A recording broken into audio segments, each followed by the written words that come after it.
us see the next question, that is question number 2A. I am reading the question once. ये जो question है वो अब subjective question है, start कर रहे हैं हम लोग। जो पहला क्वेश्चन है 2A, ये 7 नंबर का क्वेश्चन है। ये 2A और 2B दो क्वेश्चन है इसमें, और दोनों 7 मार्क्स के हैं। तो पहला क्वेश्चन लेते हैं, define breakaway point, centroid and root locus. आपको डिफाइन करना है, ये थ्योरेटिकल क्वेश्चन है, तो 7 मार्क्स का ये theoretical question. Define breakaway point. Breakaway point क्या है? ब्रेकअवे पॉइंट क्या होता है? रूट लोकस में एक कॉन्सेप्ट होता है। ब्रेकअवे पॉइंट क्या होता है? जब आपके दो रियल पोल आके मिलते हैं और वहां से ब्रेक होके कॉम्प्लेक्स रीजन में जाते हैं, तो उसको हम लोग बोलते हैं ब्रेकअवे पॉइंट। दो कॉम्प्लेक्स पोल दो रियल पोल बढ़ते हैं, इसे मान के चलो रूट लोकस बनाते हो, और रूट लोकस बनाने से इधर का पोल आके मिलता है, यहां से इधर से टूट गया।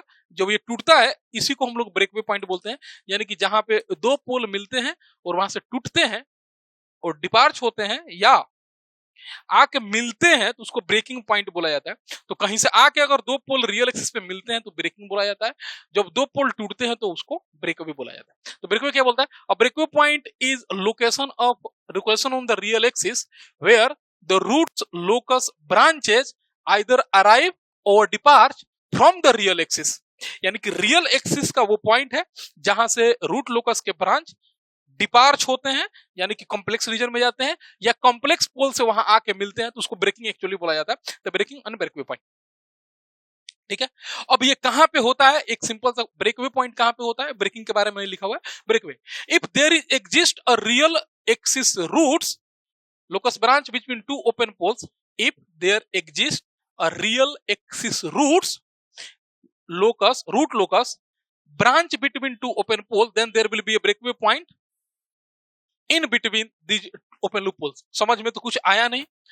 ये समझ में आया कि ब्रेकअवे पॉइंट क्या होता है। ब्रेकअवे पॉइंट क्या है? जब रूट लोकस के वो पॉइंट जहां से ब्रांच टूटते हैं और कॉम्प्लेक्स बनते हैं, रियल एक्सिस से दूर जाते हैं, या फिर कहीं से आके वहां मिल के रियल एक्सिस पे जाते हैं, तो उसको ब्रेकअवे पॉइंट बोला जाता है। अगर आप सिंपल समझना चाहें तो यहाँ पे एक रूट लोकस हमने लिया हुआ है, देखोगे यहाँ एक पोल है, यहाँ एक पोल है, ये पोल इधर से मूव किया, यहां से आ मिला, इस पॉइंट को भी ब्रेकअवे पॉइंट बोला जाएगा। क्यों उसको ब्रेकअवे पॉइंट बोला जाएगा? क्योंकि यहाँ पे ये एक्चुअली में ब्रेकिंग बोला जाता है, बट इसको ब्रेक पॉइंट जनरली बोला जाता है, ब्रेकअवे एंड ब्रेकिंग। अब इसी तरह से अगर कुछ और रूट लोकस देखें जहां पे ये ब्रांच इधर से आ रहा है, फिर टूट के जा रहा है कहीं और, that is called break away point. Now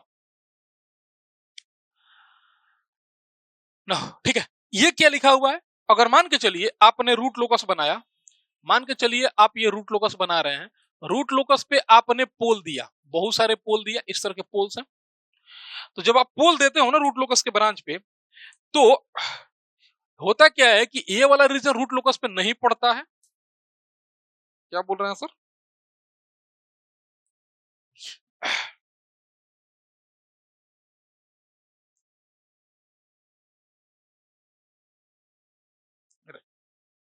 चलिए, ये वाला रीजन जो है ना रूट लोकस पे नहीं पड़ता है, फिर ये रीजन रूट लोकस पे पड़ता है, फिर ये नहीं पड़ता है, ये फिर ये पड़ता है, ठीक है, इस तरह की बात है।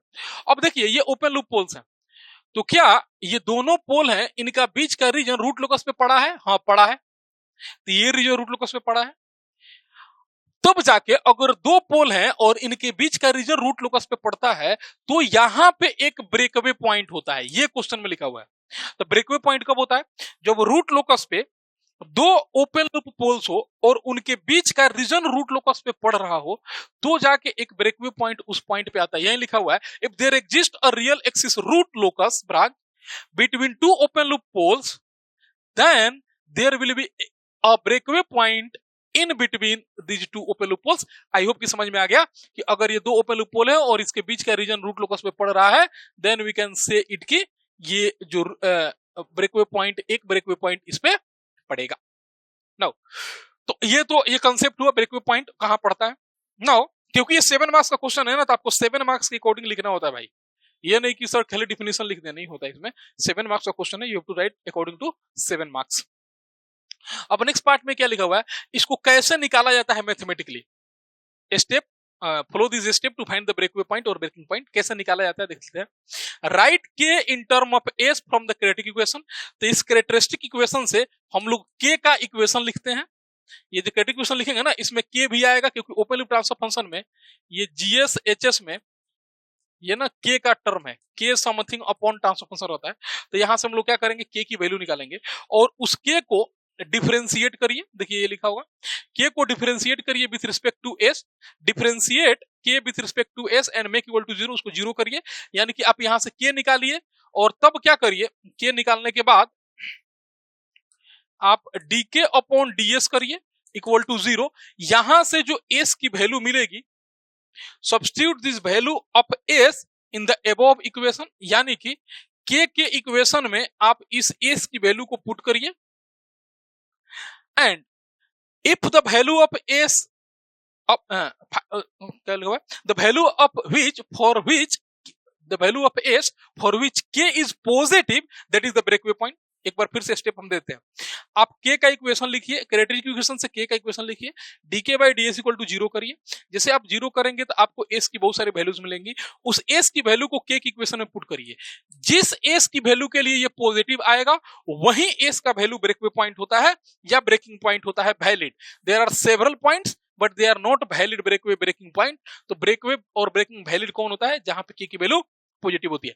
ये कैसे आया, ये हम लोग आगे क्वेश्चन करने वाले हैं। इसके जो सब क्वेश्चन 2 है वो रूट लोकस बनाने के लिए दिया हुआ है, तो वहां पे हम लोग देखेंगे भी कि ये कैसे आता है, ब्रेकवे पॉइंट एंड ब्रेकिंग पॉइंट, ये सारे स्टेप हम लोग वहां पे भी देखेंगे। Now what is the centroid, centroid क्या होता है एक बार डिस्कस कर लेते हैं यहाँ पे।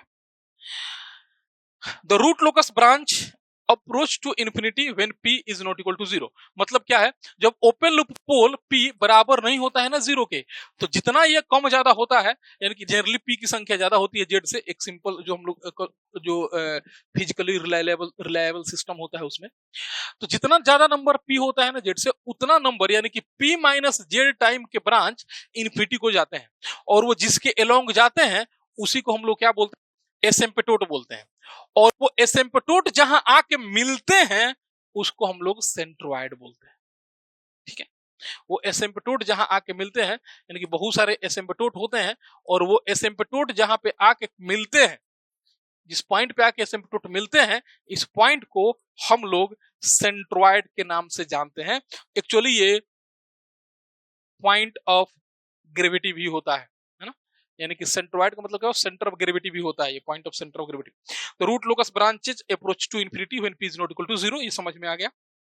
एसिम्पटोट्स give the direction of this root locus branches. तो ये जो रूट लोकस ब्रांचेज है वो किसके अलोंग इन्फिनिटी को जाते हैं, तो अकॉर्डिंग टू एसिम्पटोट जाते हैं, ये लिखा हुआ है। And the intersection point of asymptote on the real axis is known as centroid. Centroid क्या होता है, वो सारे एसिम्पटोट का जो इंटरेक्शन पॉइंट होता है, जहां पे इंटरसेक्शन होता है सारे एसिम्पटोट का, उसको हम लोग सेंट्रोइड बोलते हैं। कैसे निकालते हैं, इसके लिए एक फॉर्मूला है जो कि हम लोग लिखने जा रहे हैं। इसको विशेष रूप से हम लोग फिर रूट लोकस का नेक्स्ट क्वेश्चन रूट लोकस का ही है, तो ये सारे जो पॉइंट्स है ना ये और ज्यादा क्लियर हो जाएंगे अगर आप रूट लोकस वाला क्वेश्चन देखेंगे। तो ये सारे तो थ्योरेटिकल लिखे हुए हैं, समझाया वहां पे गया। क्या बोले, बहुत सारे ब्रांच में रूट लोकस पे जाते हैं, इन्फिनिटी पे जाते हैं, जो कि कितने होते हैं, p माइनस जेड नंबर होता है। जिसके अलोंग ये रूट लोकस ब्रांच इन्फिनिटी को जाते हैं ना, उन्हीं को एसिम्पटोट कहा जाता है, और वो जहां पे मिलते हैं ना उनको सेंट्रोइड कहा जाता है, दैट इज सेंट्रोइड। निकाला कैसे जाता है, इसके लिए एक फॉर्मूला है जो हमें अभी लिखना है। It is given by centroid is given by centroid represented as sigma A. Asymptote का सेंट्रोइड होता है, इसलिए सिग्मा ए से रिप्रेजेंट किया जाता है। गिवन बाय, अच्छा अभी इसके पहले क्वेश्चन मैंने एक था भी सेंट्रोइड निकालने के लिए, है ना, तो हमने निकाला भी है वहां पे। तो क्या होता है, summation of real part of open loop poles minus summation of real part of open loop zeros divide by open loop pole का number minus open loop zero का नंबर p माइनस जेड। तो इस तरह से centroid given होता है, the summation of real part of open loop pole minus summation of real part of open loop zeros divide by p minus zero. ये formula हमने एक ऑब्जेक्टिव वाले क्वेश्चंस में किया भी है, इसका यूज वहां देख सकते हो। Now let's term is root locus. Root locus को डिफाइन करना है, तो root locus is a graphical method used in control theory to analyse how the roots of characteristic equation of the feedback system vary with change in the certain parameter, usually controller gain के।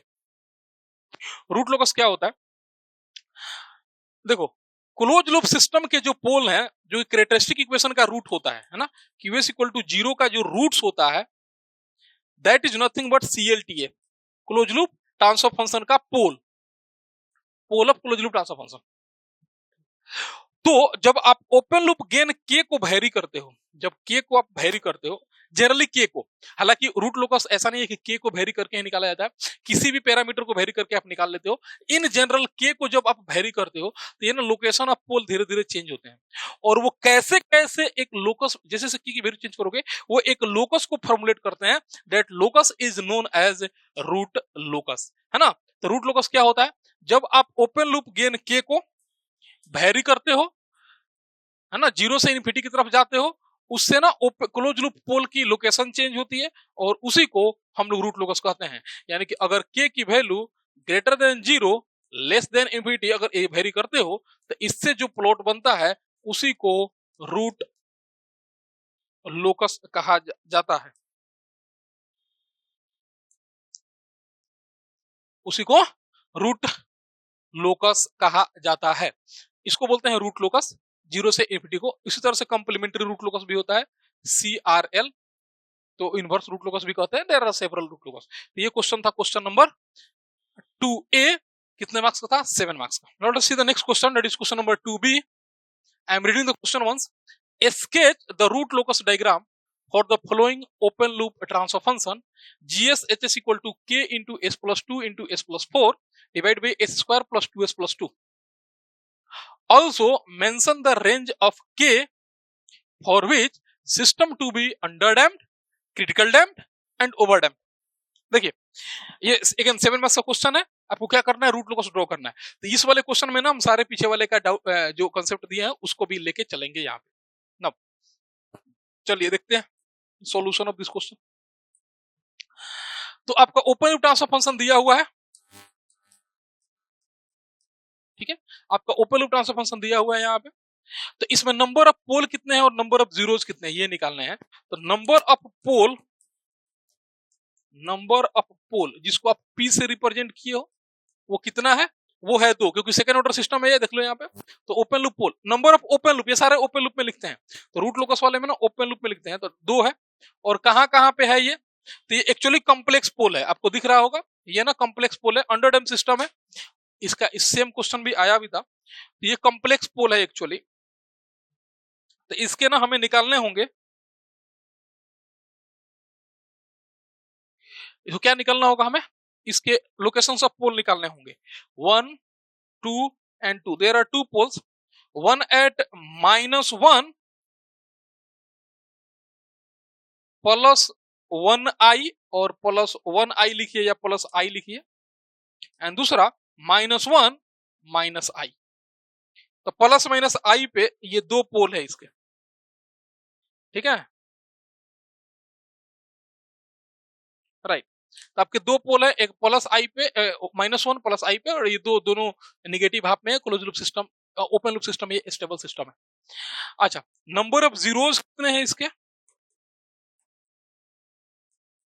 Number of zeros Z से represent करते हैं हम लोग इसको,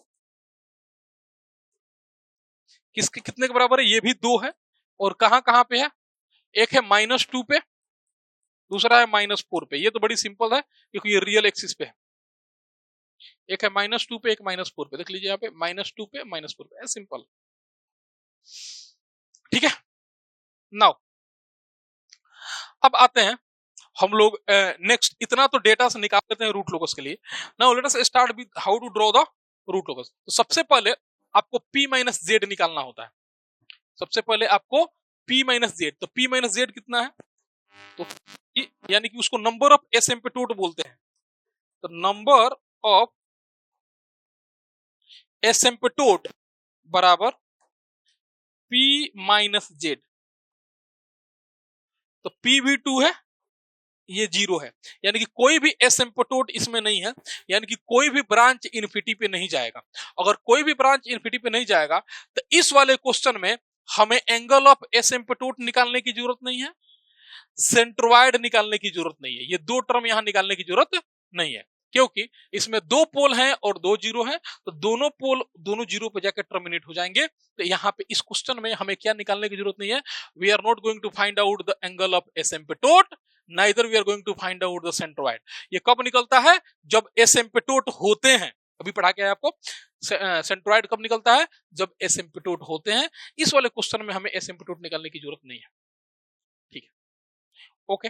now अब next बात यह है कि एसिम्पटोट तो बनाने की जरूरत नहीं है, लेकिन पहले ओपन लूप पोल के लोकेशंस देख लीजिए कहां कहां पे है।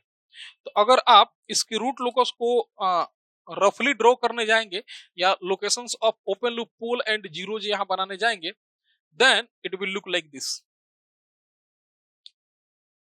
थोड़ा सा और बड़ा कर देते हैं, okay.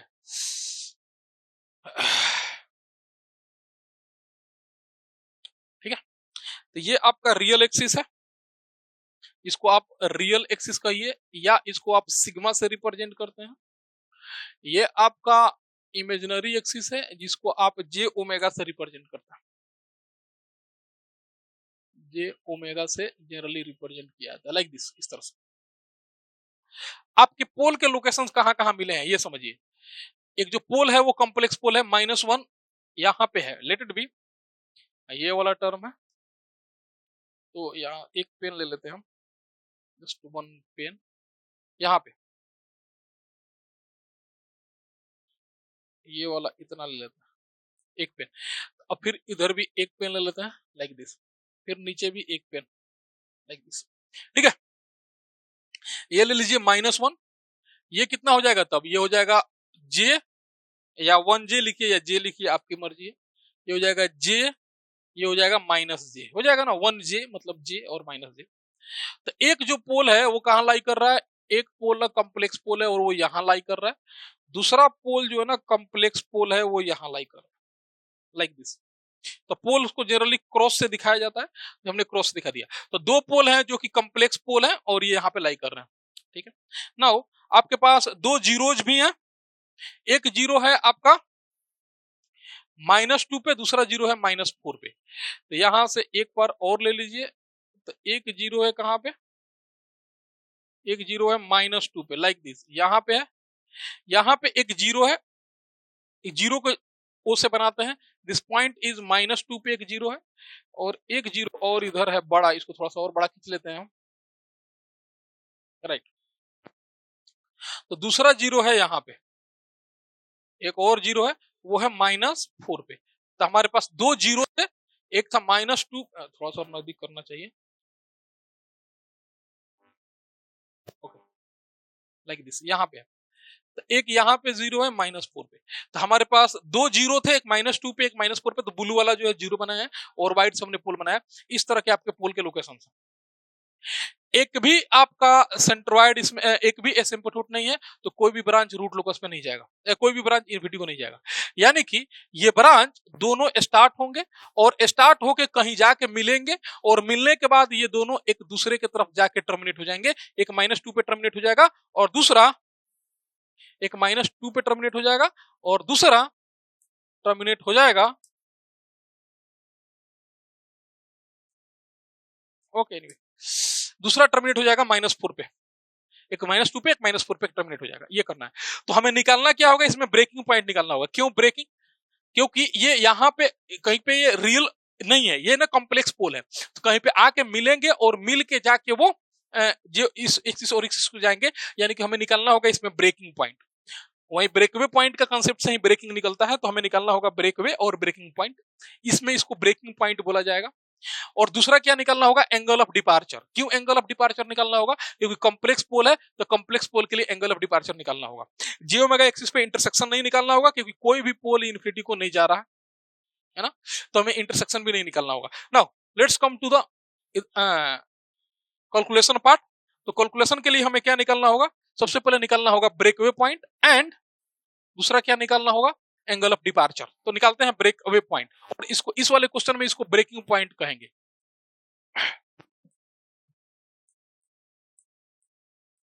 Break in, break in point, और break away point, break away point और ब्रेकिंग पॉइंट। इस वाले क्वेश्चन में ब्रेक इन इसलिए बोल रहे हैं क्योंकि यहाँ पे कॉम्प्लेक्स पोल है जो कि कहां आएगा, आपका कहीं से टच होके कहीं पे मिल के और वो जीरो को जाएगा, इसलिए। तो हमें क्या निकालना होगा ब्रेकिंग पॉइंट निकालने के लिए, हमें निकालना होगा characteristic function CLTF, close loop transfer function. तो CLTF कितना हो जाएगा, और CLTF ना निकाल के सीधे कैरेक्टरिस्टिक इक्वेशन निकाल लेते हैं, उसी का जरूरत है एक्चुअली। तो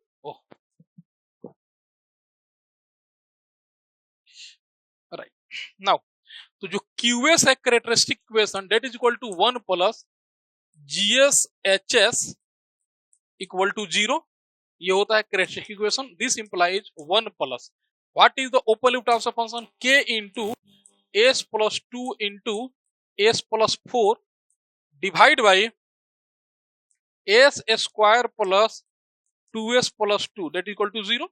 सिंपल है, यहां से इधर लेके आ जाइए, और एक्चुअली हमें K निकालना है, तो उधर लेके ना भी जाए तो चलेगा, कोई दिक्कत नहीं है। Just to find out K, आपकी मर्जी, आपको जिधर से K निकालना है निकाल लीजिए, ये बड़ी इशू नहीं होता। तो आपको K निकालना है, यहाँ से जस्ट आपको फाइंड आउट करना है K, तो इसको मल्टीप्लाई भी कर लीजिए और आप इधर भेज लीजिए। तो इसको पहले इधर भेजेंगे, 1 को आप इधर भेजिएगा तो कितना हो जाएगा -1। अब आपको K निकालना है, तो K will be equal to minus, ये ऊपर चला जाएगा, S स्क्वायर, ये सब एक साथ है, S square plus 2S plus 2 क्योंकि -1 था, डिवाइड बाई, इसको भी मल्टीप्लाई कर लो, K तो निकाल ही रहे हो ना, इसको मल्टीप्लाई कर लो और नीचे भेज दो, ये हो जाएगा S स्क्वायर प्लस 2 और प्लस 4 6S प्लस 8, 4 दूनी 8, ये मिल गया, ये मिल गया हमें, इतना बड़ी सिंपल है। नाउ ये K की वैल्यू मिल गई हमें, ओके। अब हमें क्या करना है, हमें डिफरेंशिएट करना है विथ रिस्पेक्ट टू S और इक्वेट करना है 0 से। Now dk upon ds equal to 0 implies that, तो इसको S के टर्म में डिफरेंशिएट भी करना है और इक्वेट करना है 0 से। ये किसके फॉर्म में, u बाई v के फॉर्म में है। आपको पता है डिफरेंशिएशन में क्या होता है, इसको रखिए, इसको डिफरेंशिएट करिए, माइनस टर्म है उसको उधर भेजेंगे 0 ही हो जाएगा, बड़ी इशू नहीं है। तो पहले इस टर्म को रखिए, तो S स्क्वायर हो गया प्लस 6S एंड प्लस 8, नीचे वाले को रखें, इसको रखिए, ऊपर वाले को डिफरेंशिएट करिए, तो डिफरेंशिएट करिएगा तो कितना हो जाएगा, that is equal to 2S and plus 2, एक टर्म हो गया ये 2S प्लस 2, ठीक है। दिस माइनस माइनस, अब जिसको डिफरेंशिएट किए थे उसको रखिए, S square plus 2S plus 2, इसको रख लीजिए, और किसको डिफरेंशिएट कर दीजिए, इस नीचे वाले को डिफरेंशिएट कर दीजिए, it is coming as 2S plus 6, होगा ना, 2S प्लस 6 डिवाइड बाई इसका स्क्वायर होता है, इक्वल टू करना है 0, कोई टेंशन नहीं लेना है, वो पूरा 0 हो जाएगा। तो दिस इंप्लाइज दैट 0, बस हो गया, ये हमारा बन के आ गया। ये पूरा बड़ा लंबा सा इक्वेशन आ रहा है, डेफिनेटली ये एक 3rd डिग्री का इक्वेशन आएगा। आप इसको पुट करिए और फाइंड आउट करिए एस क्यूब की वैल्यू कितनी होगी, मल्टीप्लाई करना है और एस क्यूब के टर्म में वैल्यू निकलेगा, और तब हमें एस क्यूब की वैल्यू निकलेगा। चलो यहाँ पे आते हैं और वैल्यूज पुट करते हैं, यहां से आते हैं और वैल्यूज पुट करते हैं, तो कितना हो गया, यहां से मल्टीप्लाई करोगे 2s क्यूब, ध्यान देते जाना, तो शायद ये कटने वाला भी होगा, ये ना यहाँ से मल्टीप्लाई होगा और माइनस होकर कट जाएगा, ये आंसर 2 ही आएगा, तब ये 2 डिग्री ही आएगा, तो 2s क्यूब बड़ी अच्छा हो जाएगा, तब तो सेकंड ऑर्डर इक्वेशन बन जाएगा। मल्टीप्लाई करो तो 2s क्यूब, इससे मल्टीप्लाई कर रहे हैं 2s cube plus 12s square, 2s cube plus 12s square, इन दोनों का मल्टीप्लीकेशन हो गया, प्लस 16s, ये 3 टर्म हो गए, और 3 टर्म उसका भी, तो plus 2s square, 2s square plus 12s and plus 16, ठीक है। 6 टर्म इस वाले इक्वेशन का हो गया और 6 टर्म उस वाले इक्वेशन का भी होगा, तो माइनस के साथ अब आएगा सारा, ये हो गया आपका 2s क्यूब, तो पहला टर्म ऐसे ही कैंसिल हो गया, फिर माइनस 2 और 2 4, माइनस 4s स्क्वायर, फिर माइनस 2 और 2 4, 4s, तो पहले वाले का काम हो गया। नेक्स्ट आता है दूसरे वाले टर्म में माइनस 6s स्क्वायर, फिर माइनस 6s² माइनस ये हो गया 6 इंटू 2 तो 12s एंड माइनस 6 इंटू 2 मतलब 12 इक्वल टू 0। अब जो कट रहा है उसको काट लीजिए और तब आ जाइए इक्वेशन में। ये गया 2s³ से 2s³ गया, 12s तो नहीं है तो नहीं कट रहा, बाकी कोई टर्म कट नहीं रहा है, बस माइनस होगा हमको लग रहा है। Okay, now just write down the equation in the form of square. ठीक है, तो स्क्वायर के फॉर्म में ये इक्वेशन आने वाला है, तो आपको क्या मिलेगा, dk upon ds equal to 0 implies that. चलिए स्टार्ट करते हैं। ये 12s² है, पेन का कलर भी चेंज कर देते हैं ताकि समझ में। ये 12s² है, ये वाला टर्म, दिस टर्म 12s² है, और 2s² है तो 14s² हो गया, 14s² हो गया। नाउ 14 में से 4 गया और ये 6 गया, 10 गया, तो 14 में से 4s² एंड 6s² 10² गया, it is equal to 4s²। तो बच कितना गया, 4s²। ये 12 और 2 14 था, इधर 4 और 2 6 है, 4 और 6 10 है, तो कितना बच गया, बच गया 4s² 4s² plus next part में आइए, s² का काम हो गया। अब आते हैं s वाले टर्म में, तो 16s, अच्छा पहले इसको हटा देते, 16s, ये 16s और अच्छा ये 12s और 12s कैंसिल हो जाएगा, ये हम याद आ रहा था। चलिए ये 12s और 12s कैंसिल हो गया, ये भूल गए थे करना, तो 12s and minus 12s cancel हो गया, तो 16s और ये 12s कैंसिल हो गया, माइनस 4s है ना, ये 16s minus 4s that is become 12s plus 12s plus s वाला काम भी खत्म हो गया। नाउ ओनली कांस्टेंट बचा है, यहां 16 है और यहां 12 है, तो 16 में से 12 गया, that is 4, it is 4 equal to 0। यहां से 4 कॉमन हो जाएगा, you are getting s² plus 4 3 12 3s plus 1 equal to 0। Just solve it and you will get the answer of s। इसलिए s इक्वल टू, आपको दो वैल्यू यहां से मिलने वाला है, just find out the value of s, 1 3 1, it is coming as, one value is coming as minus 0.38, एक ये वैल्यू आ रहा है, एंड दूसरा आ रहा है s1 ले लो और s2 ले लो, s2 equal to minus 2.62, minus 2.62। ठीक है, ये दो वैल्यू आपके आए, एक आया माइनस 2.62 और दूसरा आया minus 0.38।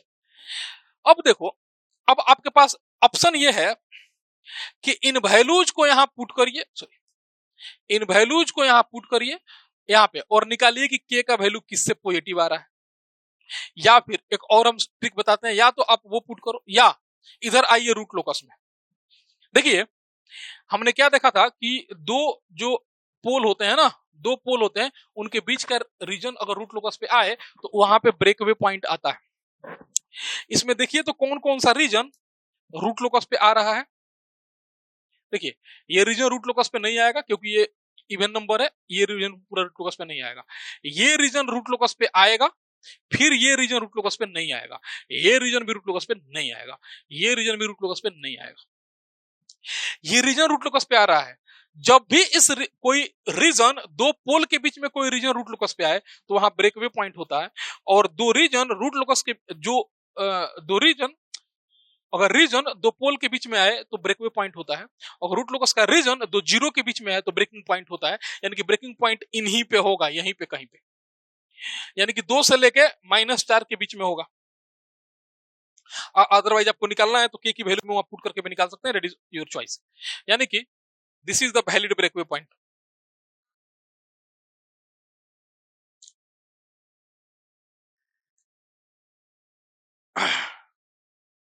This is the valid breakaway point is 2.62. It is valid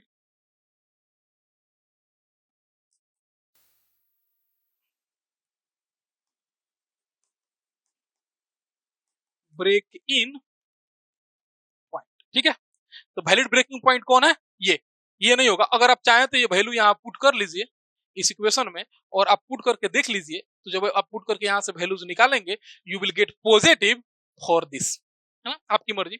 चलिए, तो हमने ना ब्रेक इन पॉइंट निकाल दिया. ठीक है, नाउ एक चीज और हम क्या बोले थे, एंगल ऑफ डिपार्चर निकालना है. एंगल ऑफ डिपार्चर कैसे निकलेगा? वो यहाँ डायग्राम से निकलता है. एंगल ऑफ डिपार्चर यहां लिख देते हैं हम. एंगल ऑफ डिपार्चर निकालना है, यहीं पे निकाल देते हैं सामने, क्योंकि वो डायग्राम से ही निकलता है एंगल ऑफ डिपार्चर, इसलिए. राइट. तो एंगल ऑफ डिपार्चर निकालने के लिए आपको फाई निकालना होता है. एंगल ऑफ डिपार्चर के लिए आपको फाई निकालना होता है, तब जाके एंगल ऑफ डिपार्चर निकलता है. तो फाई कैसे निकालोगे? मान लो इस पोल के लिए एंगल ऑफ डिपार्चर निकालना है, तो रेस्ट के पोल से ना आपको एंगल का कंट्रीब्यूशन निकालना पड़ेगा. तो ये पोल का एंगल का कंट्रीब्यूशन इस पे कितना होगा? ये हो गया आपका प्लस का 90 डिग्री. तो 90 डिग्री कंट्रीब्यूट करेगा. यहां से ये 0 डिग्री से होगा कितना डिग्री? 90 डिग्री कंट्रीब्यूट करेगा. मतलब यहां से इसका कंट्रीब्यूशन 90 डिग्री है. इस 0 से कितना कंट्रीब्यूशन है ये निकाल लेना है, और इससे कितना कंट्रीब्यूशन है ये निकाल लेना. मतलब हमें 3 एंगल निकालने होंगे. एक तो 90 डिग्री होता है, तो ये निकालने की जनरली जरूरत नहीं पड़ता है, पता है. ये एंगल निकालना है, इसको मान लीजिए फाइव पी. ये एंगल निकालना है, ये मान लीजिए फाइव पी, जो कि 90 डिग्री है डेफिनेटली. इसको बोल दीजिए फाइव Z1. ये एंगल निकालना है, और ये एंगल निकालना है फाइव Z2. जब ये इतने एंगल निकल जाएंगे ना, तब हम लोग एंगल ऑफ डिपार्चर निकाल पाएंगे. चलिए, तो फाइव पी, अच्छा ये वैल्यू कितना होता है? फाइव माइनस फाइव पी, यानी कि समेशन होता है. तो five P plus five Z1 plus five Z2, यानी कि जो भी जीरोज हैं उनको पॉजिटिव के साथ, दो पोल हैं उनको निगेटिव के साथ ये रखा जाता है, और इस तरह से हम लोग एंगल ऑफ डिपार्चर निकाल लेते हैं. तो ये तो 90 डिग्री है, इसमें कोई इशू नहीं है. ये कितना डिग्री है? 90 डिग्री. तो इसको क्या लिख लोगे? माइनस 90 डिग्री प्लस ये दोनों एंगल हमें निकालना है. चलिए निकाल लेते हैं. ये कितना है? 1 है, समझ लो भाई. ये -2 है और ये -1 है. तो ये कितना है? 1 है. ये कितना है? 1 है. 1/1 मतलब कितना है? 45 डिग्री. तो ये है 45 डिग्री प्लस ये हमें निकालना पड़ेगा.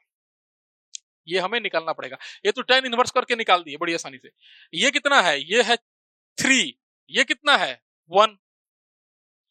ये कितना है? 3. ये कितना है? 1. 1/3 tan इनवर्स 1/3. ठीक है ना? tan inverse 1/3.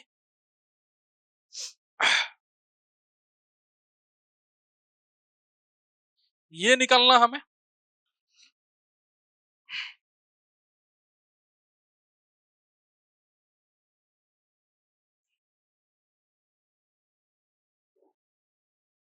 ओके, ये है आपका tan. ये हो गया 1 और ये 1/3. तो tan इनवर्स 1/3 ये निकालना है. क्या वैल्यू होता है tan inverse 1/3?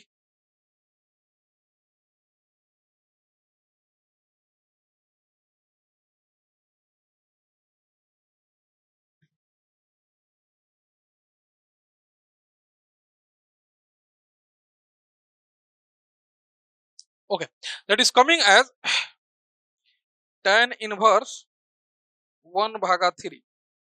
It is just coming as 18.43. 18.43 degree. Right. यहां से अगर ये वैल्यू निकालोगे, ये कितना आ जाएगा? जस्ट फाइंड आउट कि ये कितना आ रहा है. It is 90 minus 90 plus 45 plus 18.43. ये आ रहा बेटा माइनस 26.57. 26.57 डिग्री। ठीक है, ये हो गया। ये फाई हमने निकाल दिया यहां से, ये फाई हमने निकाल दिया यहां से ना। हो अब क्या करना है इसके बाद समझिए, हमें एंगल ऑफ डिपार्चर निकालना है ना।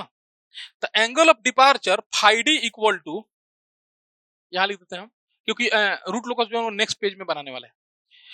तो angle of departure phi D equal to plus minus, इस तरह से लिखा होता है, ये plus minus 180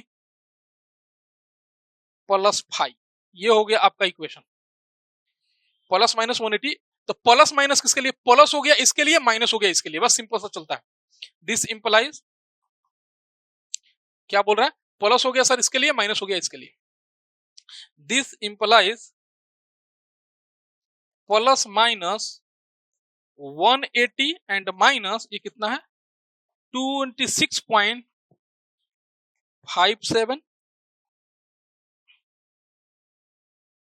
26.57 and that will be equal to, निकाल लीजिए यहां से वैल्यू, ये हो गया प्लस माइनस 153.43 डिग्री। यानी कि इस वाले के लिए प्लस 153.43, इस वाले के लिए माइनस 53.43, इस वाले के लिए प्लस 53.43, इसके लिए माइनस 53.43, और तब जाके यहाँ पे मिलेंगे 2 पॉइंट समथिंग पे। इस तरह के आपके रूट लोकस मिल गए। तो हमने ना सारे कैलकुलेशन कर दिए, एंगल ऑफ डिपार्चर वगैरह सारा निकाल दिया, राइट। अब आते हैं मेन रूट लोकस बनाने।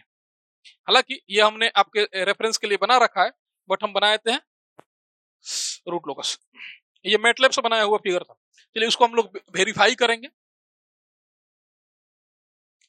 हम लोग उसको वेरीफाई करेंगे, राइट, मैटलैब वाले फिगर का। नाउ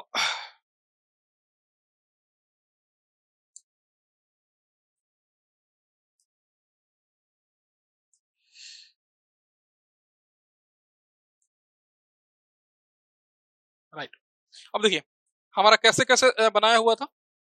हमारा पोल था एक, यहां पे यह है -1 टर्म,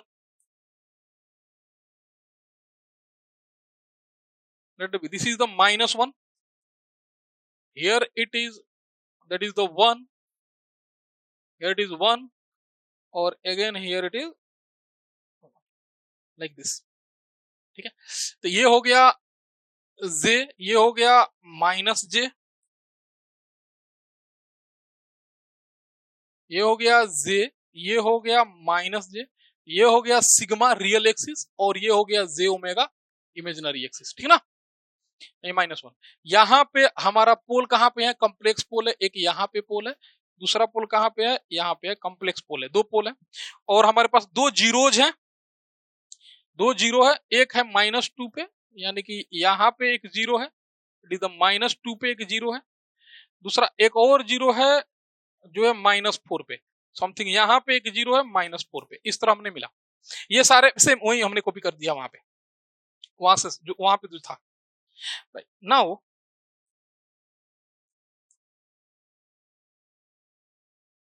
ठीक है, अब देखिए, अब आते हैं हम लोग रूट लोकस बनाने। समझिएगा, हमारे पास दो ब्रांच है रूट लोकस के, और ब्रेकवे पॉइंट कहां मिला है, -2.62 पे।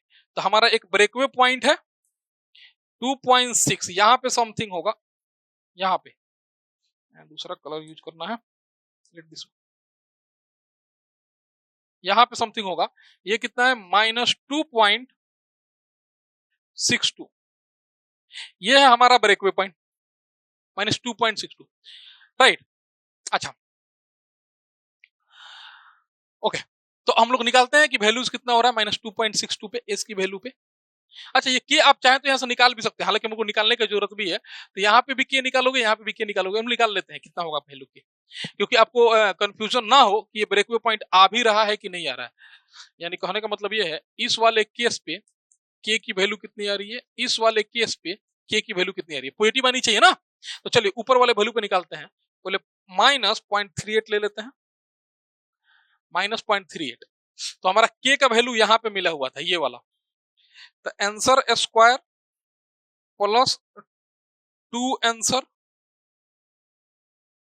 And plus 2 divide by answer square plus 6 answer plus 8। ये आ रहा है बेटा, अगर माइनस का साइन मल्टीप्लाई करोगे, ये टोटल जो है यहाँ पे ये वैल्यूज आ रहा है, ये दो वैल्यूज आ रहा है, इट इज कमिंग एज 0.27 0.274 हो गया। ये इधर का वैल्यू निकाल लेते हैं, -2.62 answer square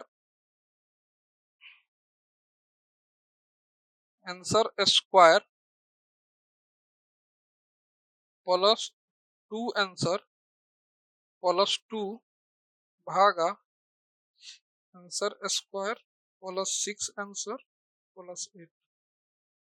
okay, it is coming as 4.23, तो 24 ले लेते हैं समथिंग, 4.24। ऊपर वाला एक बार और चेक करना है, शायद वो माइनस होना चाहिए, let me check once more. 0.38 answer square plus 2 answer plus 2 भागा answer square plus 6 answer plus 8। Okay, definitely it is coming as negative. Oh, make a correction of that, कह रहे हैं ये नेगेटिव होगा, एक नेगेटिव होता है दूसरा पॉजिटिव होता है, तो this is coming as -2.36 0.236 minus 0.2 लिखे थे ना, 0.236, ठीक है, 236 ये वैल्यू आ रहा है। इसलिए हम क्या बोले थे कि एस के इस वाले वैल्यू पे ना ये के पॉजिटिव आएगा और उसी के लिए वैलिड ब्रेकवे पॉइंट होगा। अगर आप चाहे तो आप निकाल भी सकते थे, निकाले भी होंगे, anyway that is not a issue. तो हमारे पास ये वैलिड ब्रेकवे पॉइंट है 2.62, बस हमने क्रॉस वेरिफिकेशन के लिए लिया है। तो ये जो है आपका ब्रेक इन और ब्रेक पॉइंट बोलते हैं, ये हो गया ब्रेक पॉइंट। तो हमारे पास ब्रेक पॉइंट ये है। चलिए बाद में हम लोग इसको लिखेंगे क्योंकि अभी बनाना है locus. Now angle of departure हमें पता है, तो हमारे पास दो ब्रांच होंगे, एक ब्रांच जाएगा व्हाइट, दूसरा ब्रांच जाएगा ब्लू। एक ब्रांच यहां से स्टार्ट हुआ किस एंगल पे, माइनस प्लस, मैं कहा गया एंगल ऑफ डिपार्चर प्लस 153। तो हम एक्चुअली नहीं बना रहे हैं, देखिएगा प्लस 100, ये 0 डिग्री है, यहां से 153 कितना होगा, इधर कहीं होगा, तो इस वाले एक्सिस से लाइक दिस इस तरह आएगा। ये समझ रहे हो क्या बोल रहे हैं, ये इधर से यहां से स्टार्ट होगा और यहां पे आएगा।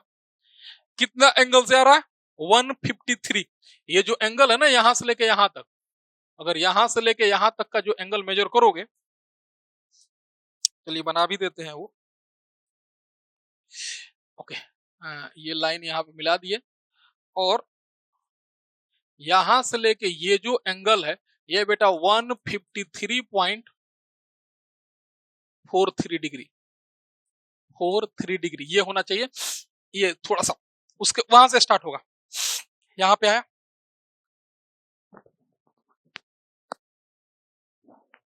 सॉरी। नाउ दूसरा जो ब्रांच है वो यहां से स्टार्ट हुआ और सेम -153 तो इस वाले एंगल से आया लाइक दिस, यहां से स्टार्ट हुआ और इस पे आया। ये एंगल, ये दोनों सेम सिमिलर दिखते हैं, अगर नहीं भी दिख रहे हैं तो समझना सिमिलर ही है। नाउ इसको यहां पे बढ़ा दीजिए जरा सा। ये जो एंगल था कि 180 डिग्री दिख रहा है, थोड़ा सा हमें चेंज करना चाहिए, लाइक दिस, इस तरह था, ठीक है। नाउ ये जो एंगल यहां से दिख रहा है ना, ये -153.180 से कम होगा, ये 180 से कम है, 153.43 डिग्री होना चाहिए। एग्जैक्ट तो नहीं बना सकते बेटा हाथ से बिना मेजर की। ओके, एनीवे तो ये आके दोनों कहां मिल गए, इस ब्रेकवे पॉइंट पे दोनों आके मिल गए और ब्रेकवे पॉइंट कितना है, -2.62। अब यहां के बाद क्या होगा, एक जो ब्रांच है वो इधर चला जाएगा इसके अलोंग, एक जो ब्रांच है वो इस लाइन के अलोंग इधर चला गया, इस पे टर्मिनेट हो गया। दूसरा जो ब्रांच है वो यहां से इस लाइन के अलोंग इधर चला गया और यहां टर्मिनेट हो गया। तो ये आपके रूट लोकस हुआ, यहां से गया, यहां जा रहा है, ये समथिंग 90 डिग्री पे आता है यहाँ पे, लाइक दिस, इस तरह से। एंड देन यहां के बाद ये इधर चला गया। दूसरा जो ब्रांच है वो समथिंग यहां से गया, ये समथिंग 90 डिग्री पे यहां पे आता है, ये यहां से इस तरह जा रहा है, यहाँ पे मिला ब्रेकवे पॉइंट पे और क्या हो गया, ये टर्मिनेट कर गया। तो ये आपका क्या होगा, एक ब्रेकवे पॉइंट हो गया। ये क्या हो गया आपका, ब्रेक अवे पॉइंट, ब्रेक, और यहाँ पे एक्चुअली ब्रेकिंग पॉइंट है। तो ब्रेकिंग पॉइंट एट के इक्वल टू, के की वैल्यू कितनी है, 4.24, 4.24, ठीक है। तो इस तरह का आपका रूट लोकस बन गया, that is the root locus diagram, root locus diagram, ठीक है। तो रूट लोकस हमारा यहाँ पे कंप्लीट हो गया। नाउ अब ये सेम चीज ना हम लोग मैटलैब से ड्रॉ किए हुए, यहाँ देखिए ये सेम चीज ना मैटलैब से ड्रॉ किए हैं, लाइक दिस, इस तरह से, ठीक है। ये थोड़ा सा एग्जैक्ट ड्रॉ है, ये मैटलैब से ड्रॉ है, ये यहां से ड्रॉ किया गया, ए nature will be like this only. तो चलिए, ये क्या हुआ आपका, यहां से आया और यहां पे आ गया, ये क्या हुआ, यहां से आया और यहां पे आ गया, है ना। देख रहे हो यहां पे ना कुछ टर्म भी लिखे हुए हैं, देखिएगा, अगर आपको दिख रहा है हो तो, गेन कितना है 4.24, हमारा गेन कितना आया है 4.24, तो गेन कितना है 4.24, किस फ्रीक्वेंसी पे है 2.63, that is 2.62, that is okay, okay. तो ये हमें वैल्यूज मिले हैं कि किस फ्रीक्वेंसी पे है, पोल की लोकेशन कितना है -2.63, जो कि वहीं पे था -2.62, दैट इज ओके। तो ये हमें गेन चाहिए कितना है 4.24, और ये देख रहे हो ये समथिंग लाइक दिस, इस तरह के आपके रूट लोकस बन के आए हैं, ठीक है, ओके। नाउ ओके, तो इस तरह के रूट लोकस बन के आए हैं। अगर हम एग्जैक्ट ये रूट लोकस बनाए ना, अगर एग्जैक्ट बनाए, देखिएगा तो ये किस तरह बनता है, एक्चुअली ये सर्कल बनता है, सेमी सर्कल। तो ये सेमी सर्कल जैसा तो नहीं दिख रहा, तो एग्जैक्ट इसलिए बोल रहे हैं, अगर एग्जैक्ट बनाने का कोशिश करें तो कुछ ये इस टाइप का बनेगा। रुको हम एक बार बना के देखते हैं, थोड़ा सा ये डिजिटल बोर्ड है तो इसका एडवांटेज तो लेना चाहिए। तो late me try by the help of digital board. तो डिजिटल बोर्ड के हेल्प से एक बार हम ट्राई करते हैं, अगर ये बन जाएगा तो अच्छा दिखेगा, राइट।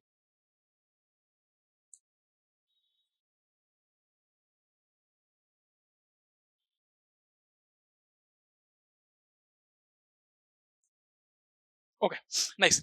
चलिए, ये होता क्या है, ये सेमी सर्कल बन के आता है। तो सेमी सर्कल बनाना है, एक्चुअली पूरा सेमी सर्कल नहीं दिख रहा था, let me try to make a semi circle.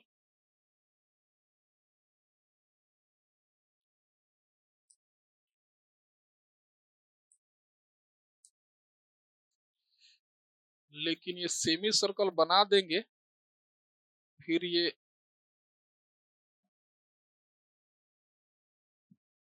उड़ाएंगे कैसे, आधा पार्ट वहां रंगना पड़ेगा। चलिए, ये एक्चुअली कुछ इस टाइप से होगा, एग्जैक्ट ये इस तरह का बन के आएगा। चलो, अब अगर आप इसको चाहें तो थोड़ा सा हमें इसमें कलकारी करना पड़ेगा। क्या कलकारी करना पड़ेगा बता देते हैं आपको, जस्ट ये जो पार्ट है ना ये सब हटाने पड़ेंगे। Let me think,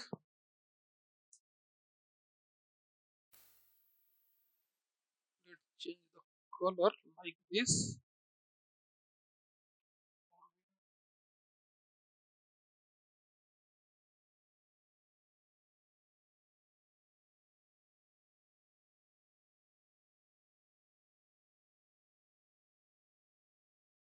okay, now ये जो पार्ट यहां से दिख रहा है ना, ये नहीं होना चाहिए, this should be not be there. वो सेमी सर्कल बनाना था इसलिए हमने बनाया, वो सर्कल हमें बनाना था। ये पार्ट यहाँ नहीं होगा जो हम रंग रहे हैं, ये आपको रिमूव करना होगा लाइक दिस। ये नहीं होगा, ये सेमी सर्कल होता है इसलिए हमने सर्कल बनाया था वहां, ये पार्टनर नहीं होगा, right, this should not be here. और सेमी सर्कल बनाने का यहाँ पे एक कोई ऑप्शन नहीं है, तो हमें सर्कल ही बनाना पड़ा है, दैट्स इट, ठीक है। दैट्स वाई ये इसको कलर कर दे रहे हैं। चलिए, लाइक दिस, तो ये वाला नहीं होगा, एक्चुअली ये आपका होगा रूट लोकस। हम अब लिख देते हैं यहाँ पे, ये एक ब्रांच यहां से स्टार्ट होगा, ये एंगल हो गया आपको दिख रहा है, एक जो हमारा पोल था वो यहाँ पे था, एक ब्रांच यहां से स्टार्ट हुआ व्हाइट वाला और ये इधर चला गया, दूसरा ब्रांच जो ब्लू वाला है वो यहां से स्टार्ट हुआ है, दैट इज दिस वन, यहां से स्टार्ट हुआ है लाइक दिस और जा रहा है, और वो यहां के बाद ये ब्रेकवे पॉइंट, तब एग्जैक्ट ब्रेकवे पॉइंट हम लोग को मिल चुका है, ये यहाँ है, इट्स नॉट अ ब्रेकवे पॉइंट, ये ब्रेकवे पॉइंट है, यहां से ये, हाँ ये इस पार्ट से इधर की तरफ जा रहा है, दैट इज द, और यहाँ पे हमें एक एग्जैक्ट ब्रेकवे पॉइंट मिल रहा है। Now this is the exact root locus. ये ट्राई किया हमने एग्जैक्ट बनाने का, बस ये अगर कुछ दिख रहा हो यहाँ पे तो समझिए कुछ नहीं है, बस इसको आप संभाल के चलिएगा, अदरवाइज यू मेक मिस्टेक्स, है ना।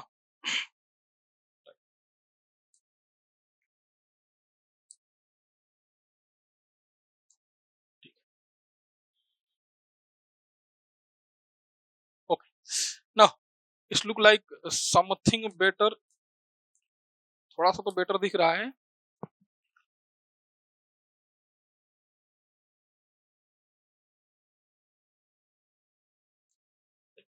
चलिए, this is your root locus. अभी कुछ क्वेश्चंस और इसमें कुछ डेटा और पूछा हुआ था जिसको हमको बताना है। क्या पूछा होता समझिए, रूट लोकस तो बन गया, that is look like this, ये सेमी सर्कल जैसा था इसलिए हमने सेमी सर्कल जैसा बनाने की कोशिश की थी, सेमी सर्कल ही होता है। ये एक इस जीरो पे टर्मिनेट हो जाएगा, दूसरा ये जीरो पे टर्मिनेट हो जाएगा, -1 और ये जे ओमेगा एक्सिस आप देख रहे हो, -1 एंड +1 से आपका आ रहा है जे +1 और जे -1, ये रूट लोकस है, ये मैटलैब से ड्रॉ किया गया figure. Now let's come to the part, क्या क्वेश्चन में पूछा हुआ था। ऑल्सो आप मेंशन करेंगे के की range for under damped, over damped and critical damped. चलिए, तो हमने ना यहाँ पे के की रेंज निकाली हुई थी, अगर आप देखें तो हमने क्या किया हुआ था,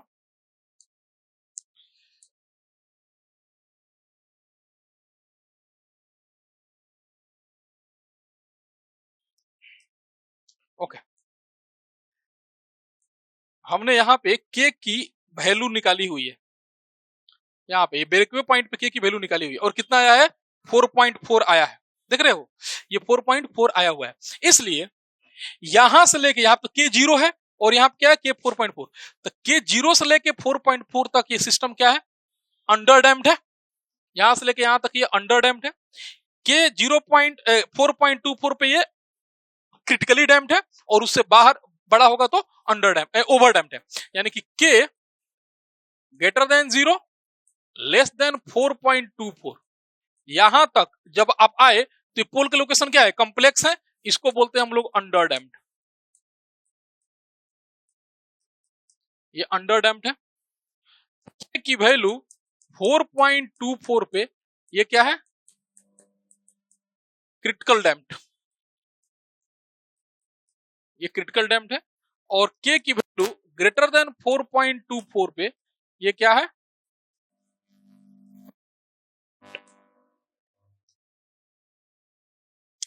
ये क्या है, ओवर ओवर्ड, ठीक है। तो ये क्वेश्चन में पूछा था, तो जैसे आप यहाँ पे के निकालते हो ना, you can find out the value of over damped, you can find out the value of critical damped, you can find out the value of under damped, है ना। तो ये क्वेश्चन में पूछा था, that is the full question that you have, है ना, ये मैटलैब के लिए वेरिफिकेशन है, ये आप देख सकते हो। Let us C the next question, that is question number 3। ये दो क्वेश्चन है इसमें, question number 3A and 3B। 3A is of 4 marks, question 3B is of 10 marks, तो 14 मार्क्स का है, ये 4 नंबर का है, नेक्स्ट वाला 10 नंबर का, ये थ्योरी है, नेक्स्ट वाला न्यूमेरिकल है। Now let's see the question, what do you mean by Nyquist criteria? What is the Nyquist criteria? Answer ये है, the Nyquist criteria state that for the closed loop system to be stable, the encirclement of a critical point -1 plus j0 in the complex plane by the Nyquist plot of the system open loop transfer function must be equal to number of right half pole planes of the transfer function.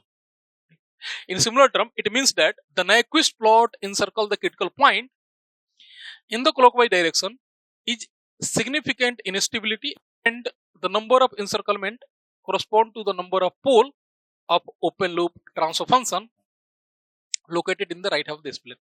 देखिए question ये कह रहा है आपको criteria लिखना है, तो criteria ये कहता है कि सिस्टम के क्लोज लूप स्टेबल होने के लिए, नेक्विस्ट क्राइटेरिया क्या है, सिस्टम के क्लोज लूप स्टेबल होने के लिए जो नेक्विस्ट प्लॉट है ना, वो क्रिटिकल पॉइंट -1, J0 को, ये क्रिटिकल पॉइंट होता है, -1, J0 को उतना ही बार इंसर्कलमेंट करना चाहिए जितना कि क्लोज ओपन लूप का पोल राइट साइड में है।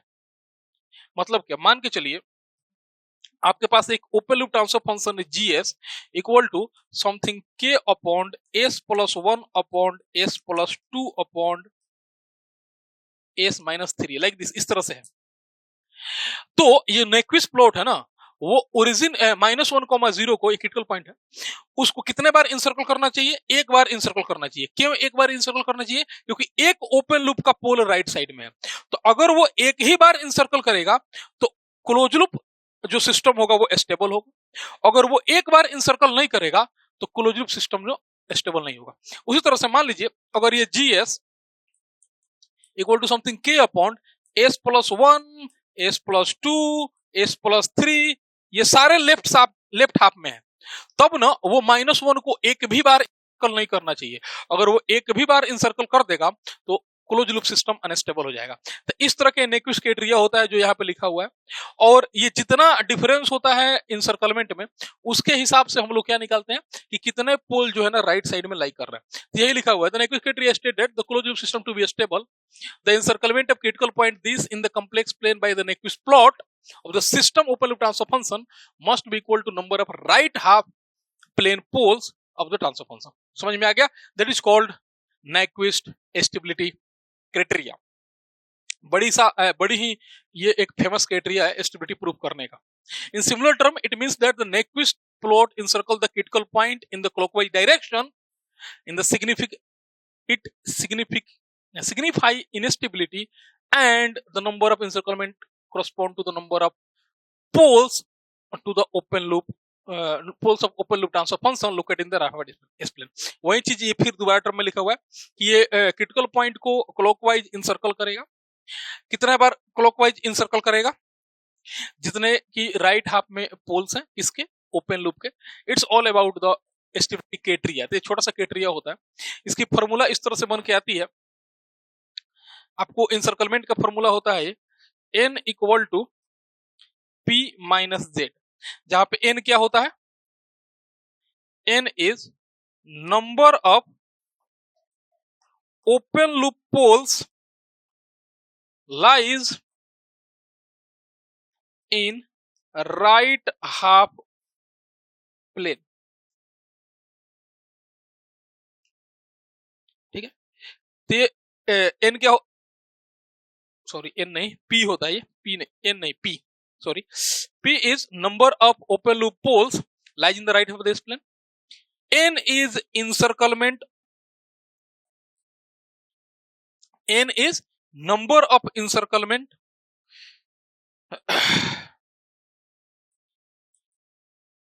Number of encirclement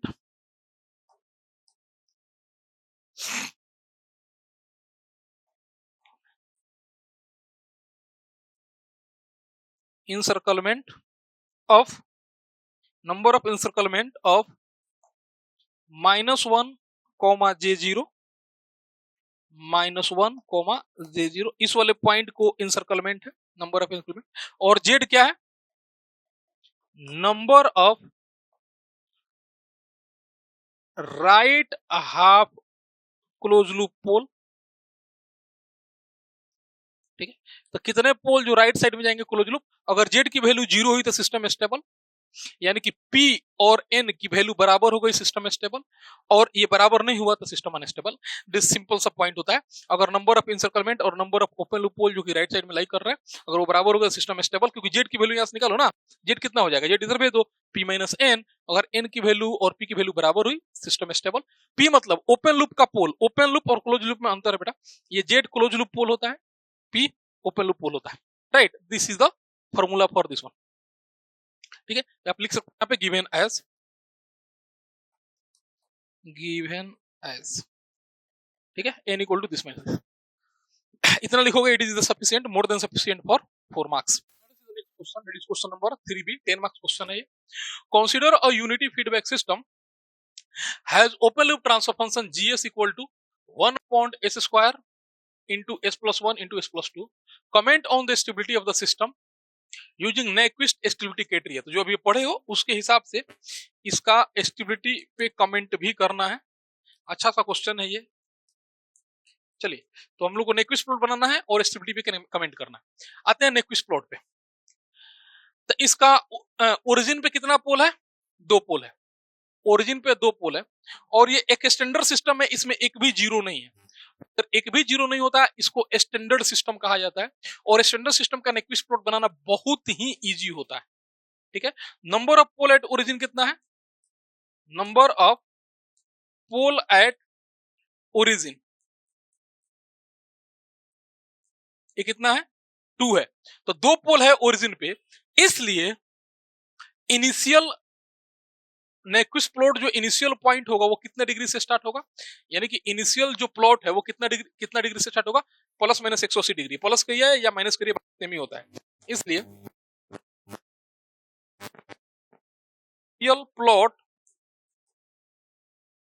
plot start at, और इनिशियल प्लॉट लिखिए या प्लॉट्स स्टार्ट एट, इसलिए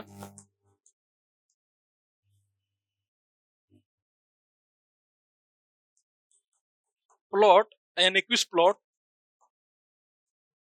start with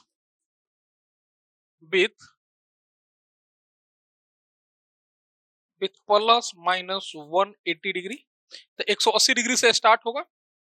now total number of pole कितना है? 4 पोल है, एक भी जीरो नहीं है। टोटल नंबर ऑफ पोल यानी कि P बोलते हो इसको, वो कितना है? 4 है। तो ये टर्मिनेट कितने एंगल पे होगा? जो नेक्विस्ट प्लॉट है वो इंड कितने पे होगा? इसलिए at omega tends to infinity plot ends at, अच्छा इसका मतलब क्या हुआ? स्टार्टेड का मतलब ओमेगा इक्वल टू 0 है ना। Omega equal to infinity plots end at कितना डिग्री? 180 डिग्री पहले से था, माइनस 90 और माइनस 90 मतलब माइनस 360 मतलब 0 डिग्री। देखो ये माइनस 180 इसका है, इसका भी 90 डिग्री और इसका भी 90 डिग्री। तो कितना हो गया? 90 और 90 180 और 180 total 0 degree. Start at 0 degree और 360 डिग्री, बात एक ही है। माइनस 360 कही है, प्लस 360 कही है या 0 कही है, बात एक ही है। तो 0 डिग्री पे एंड होगा, स्टार्ट होगा माइनस 180 डिग्री से। इतना सिंपल सा ये क्वेश्चन है। 0 डिग्री से एंड होगा, 0 डिग्री पे एंड होगा, 180 डिग्री पे स्टार्ट होगा। सारे एंगल नेगेटिव में ही जाएंगे। क्यों नेगेटिव में जाएंगे? तो 180 से मोर नेगेटिव जाओगे क्योंकि इसमें एक भी जीरो नहीं है, ठीक है। सेमी सर्कल कितने होंगे? टाइप ऑफ सिस्टम कितना है? 2। ओरिजिन पे पोल कितना है? 2। तो सेमी सर्कल कितने हो जाएंगे? Total number of semi circle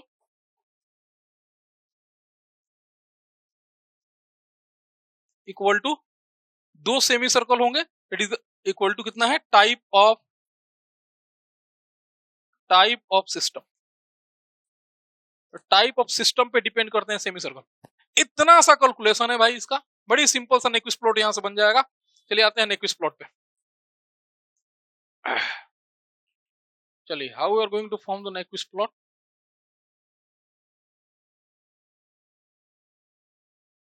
right now Nyquist plot ये क्या होता है? ये रियल होता है और इसको आप 0 डिग्री भी कहते हो। ये इमेजिनरी ऑफ GH होता है और इसको आप स्टार्टअप विथ दिस पॉइंट, चलिए startup from this point, this ये 0 डिग्री हुआ। Now you have minus 90 degree, next you have minus या plus 180 degree, next you have minus 270 degree, minus 270 degree, ठीक है। तो नेक्विस्ट प्लॉट स्टार्ट कहां से होगा? 180 डिग्री पे आएगा, कहां से? इन्फिनिटी से, क्योंकि ओरिजिन पे पॉइंट आएगा कहां से, इन्फिनिटी से आएगा, start with 180 degree and infinity, यहाँ पे लिखना ही पड़ेगा at end infinity, at infinity. तो इन्फिनिटी से स्टार्ट होगा 180 डिग्री पे, और जब ओमेगा आप पुट करोगे इन्फिनिटी तो ये इंड होगा 0 डिग्री पे एट 0, तो 0 डिग्री पे इंड होगा एट 0 मैग्नीट्यूड, तो 0 डिग्री पे इंड होगा एट 0, तो ओरिजिन पे इंड होगा, 0 डिग्री पे भी इंड होगा, 180 से आएगा और इन्फिनिटी से आएगा। इतनी सी सफिशिएंट डेटा चाहिए आपको, यानी कि नेक्विस्ट प्लॉट देखिएगा यहां से स्टार्ट होगा, घूम के आके यहाँ 0 पे इंड हो जाएगा, फिर उल्टा वाला प्लॉट यहां जाएगा, उसके बाद आपको 2 सेमी सर्कल बनाने हैं, ये एक राउंड यहां मारेगा, दूसरा ये सेमी सर्कल यहां बन के आ जाएगा। ठीक है, चलिए बताते हैं कैसे होगा। ये यहां से स्टार्ट हुआ, ये कुछ, अरे यहाँ पे 0 पड़ गया था एक बार, ये यहां से स्टार्ट हुआ और कुछ आके यहाँ पे आके मिलेगा लाइक दिस, इस तरह से। तो देखिए, तो ये 180 डिग्री से स्टार्ट हुआ और किस पे आके मिला, 0 डिग्री पे आके मिला। अगेन आई एम रिपीटिंग, यहां से स्टार्ट हुआ, ये 180 डिग्री से स्टार्ट होगा, ये 180 डिग्री से स्टार्ट हुआ थोड़ा इस तरह से, और ये 0 डिग्री पे आके मिला लाइक दिस, इस तरह से आके मिला। तो एक पार्ट तो ये होता है, दूसरा पार्ट क्या होता है भाई, इसका मिरर इमेज होता है।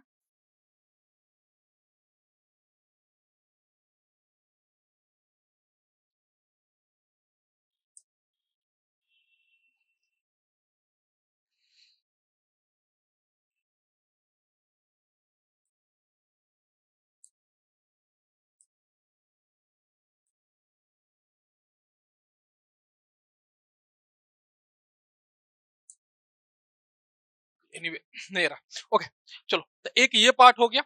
दूसरा पार्ट इसका सिंपल मिरर इमेज होता है, हम बनाने की कोशिश कर रहे हैं। तो ये 0 से आया, ये खत्म हो गया। नेक्स्ट ये यहां से स्टार्ट हुआ और ये चला गया इन्फिनिटी को, लाइक दिस, एकदम मिरर इमेज होगा। नेक्स्ट मिरर इमेज, चलो हम बना नहीं पा रहे हैं होगल, तो भी समझना कि मिरर इमेज,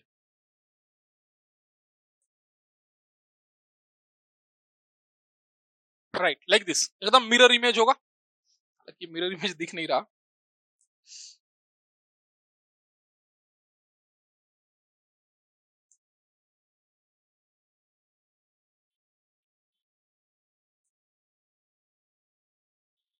राइट, चलो हो गया।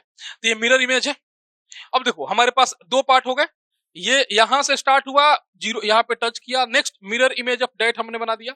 अब क्या होगा, ये इस तरह से बढ़ते बढ़ते कहां जाएगा, इन्फिनिटी को जाएगा। इन्फिनिटी से ये सेमी सर्कल बनाता है, कितना सेमी सर्कल बनाएगा, 2 सेमी सर्कल, यानी कि एक सर्कल बनाएगा पूरा। यहां से ये कहां जाएगा, ये चलते चलते इन्फिनिटी को जाता है, और इन्फिनिटी के बाद ये एक सेमी सर्कल बनाएगा लाइक दिस, एक सेमी सर्कल यहां पे आके इसको टर्मिनेट होना है। बेटा ये भी ना इन्फिनिटी पॉइंट है, ये भी जो है इन्फिनिटी का ही पॉइंट है। ये भी क्या है, ये कहां गया है, ये इन्फिनिटी को ही गया है। ये कहां आया है, ये इन्फिनिटी को ही आया है। ये कहां टर्मिनेट होगा, ये आएगा यहां से घूमते घूमते, ये इन्फिनिटी रेडियस का एक 2 सेमी सर्कल बन गए, ठीक है ना। तो ये आपका टोटल नेक्विस्ट प्लॉट हुआ। चलिए हम यहाँ पे बना देते हैं। ये यहां से आ रहा है इस पाथ से लाइक दिस, ठीक है, फिर यहां मिल गया, देन वो यहां पे आके मिल गया, देन यहां के बाद ये इस पाथ को फॉलो किया, ठीक है, ये इस पाथ को फॉलो किया और इनफाइनाइट रेडियस का यहां पे पहुंचा, इस पाथ से जाते हुए जो नेक्विस्ट प्लॉट है अपना पूरा पाथ कंप्लीट कर लिया। ठीक है, ये क्लॉकवाइज डायरेक्शन में जाता है और अपना पूरा पाथ यहां आके कंप्लीट कर लिया। ठीक है, इस तरह से। तो ये जाके हमारा टोटल नेक्विस्ट प्लॉट बना, बड़ी आसानी से बन गया यहाँ। ठीक है, it is a नेक्विस्ट plot.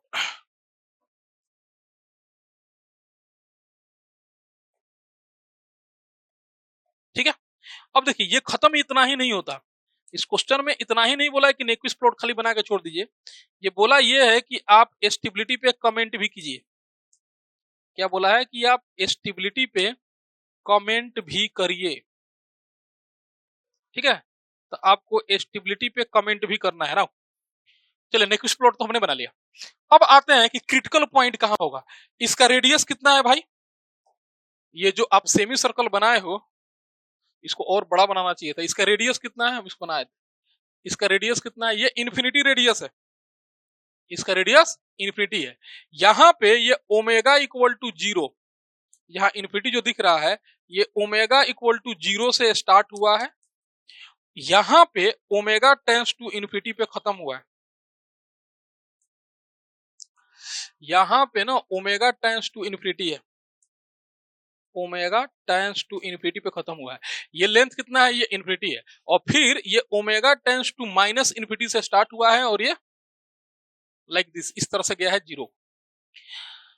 Okay, anyway that is the next point. अब आते हैं कि क्रिटिकल पॉइंट कहाँ है, तो -1,0 कहीं इधर ही होगा ना, क्योंकि ये इनफाइनाइट रेडियस का है, तो -1,0 कहाँ होगा, कहीं यहाँ पे होगा, -1,0, ये 0 कहते हैं या 0 पॉइंट ले रहे थे हम, इसको क्रिटिकल पॉइंट कहते हो। तो ये जो क्रिटिकल पॉइंट है वो कहाँ होगा, यहाँ पे होगा कहीं पे। तो क्या ये इन सर्कल हुआ क्या, इधर देखिए, तो ये स्टार्ट हुआ यहाँ से, इधर घूम रहा है और इधर घूम के ये एक बार इधर घूम गया, तो क्या ये इन सर्कल हुआ, हाँ ये इन सर्कल हो गया है भाई, एक बार देख लो कंसी, ये ना एक बार इन सर्कल हो गया है, ये यहीं से स्टार्ट हुआ है, यहां से घूमा, अभी इन सर्कल तो नहीं हुआ, लेकिन अब इसके बाद जब ये बढ़ा तो ये इन सर्कल हो गया, ठीक है, ये इन सर्कल हो गया। Now it is in circled, यानी कि अच्छा यहां पे नंबर ऑफ पोल क्या कोई राइट में है, नहीं है, सिंस नंबर ऑफ पोल कोई भी राइट में नहीं है, यानी कि p कितना है 0, लेकिन n is not equal to 0, ये 0 के बराबर नहीं है, p और n क्या होना चाहिए, बराबर होना चाहिए, इसलिए close loop system is unstable.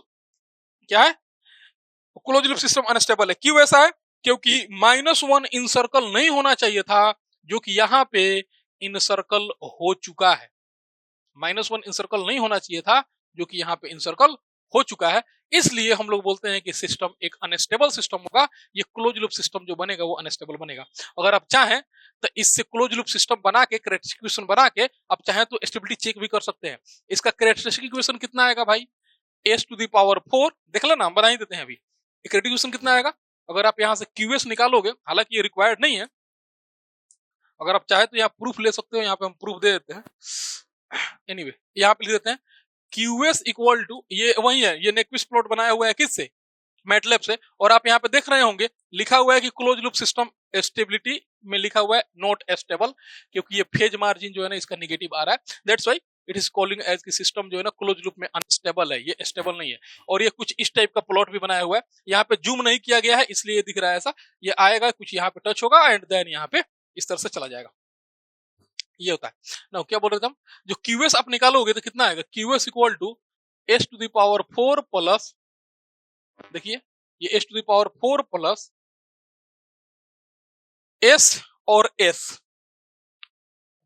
2s और s, तो हो जाएगा 3s क्यूब प्लस 2s², ये है open loop transfer function, 2s² plus कुछ है नहीं, 0 है, इक्वल टू 0, ये आपका कैरेक्टरिस्टिक इक्वेशन बन के आ रहा है, देख रहे हो यहाँ पे, हा? तो अगर यहाँ पे जो +1 ना, सॉरी +1 इक्वल टू 0, अच्छा क्लोज लूप बना रहे हैं तो +1 इक्वल टू 0, यहाँ पे, यहाँ से नोमिनेटर तो 1 प्लस दिस करोगे तो this equal to this plus this हो जाएगा +1। अब देखो तो इसमें क्या S1 का कोएफिशिएंट है, नहीं है, तो अगर S1 का कोएफिशिएंट नहीं है तो ये क्या है, अनस्टेबल, देख ही रहे हैं ना, ये अनस्टेबल है। वही चीज है, आपने राउथ ऑर्बिट से बनाइए, आप रूट लोकस से बनाइए, आप कहीं से बनाइए, स्टेबिलिटी वही होता है।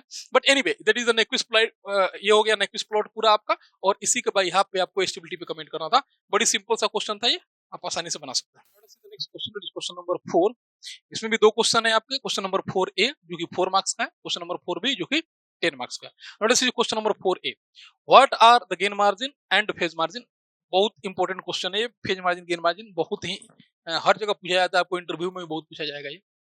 गेन मार्जिन क्या होता है और फेज मार्जिन क्या होता है, इसको डिफाइन करना है, एंड इसी पे बेस्ड एक नेक्स्ट क्वेश्चन भी है।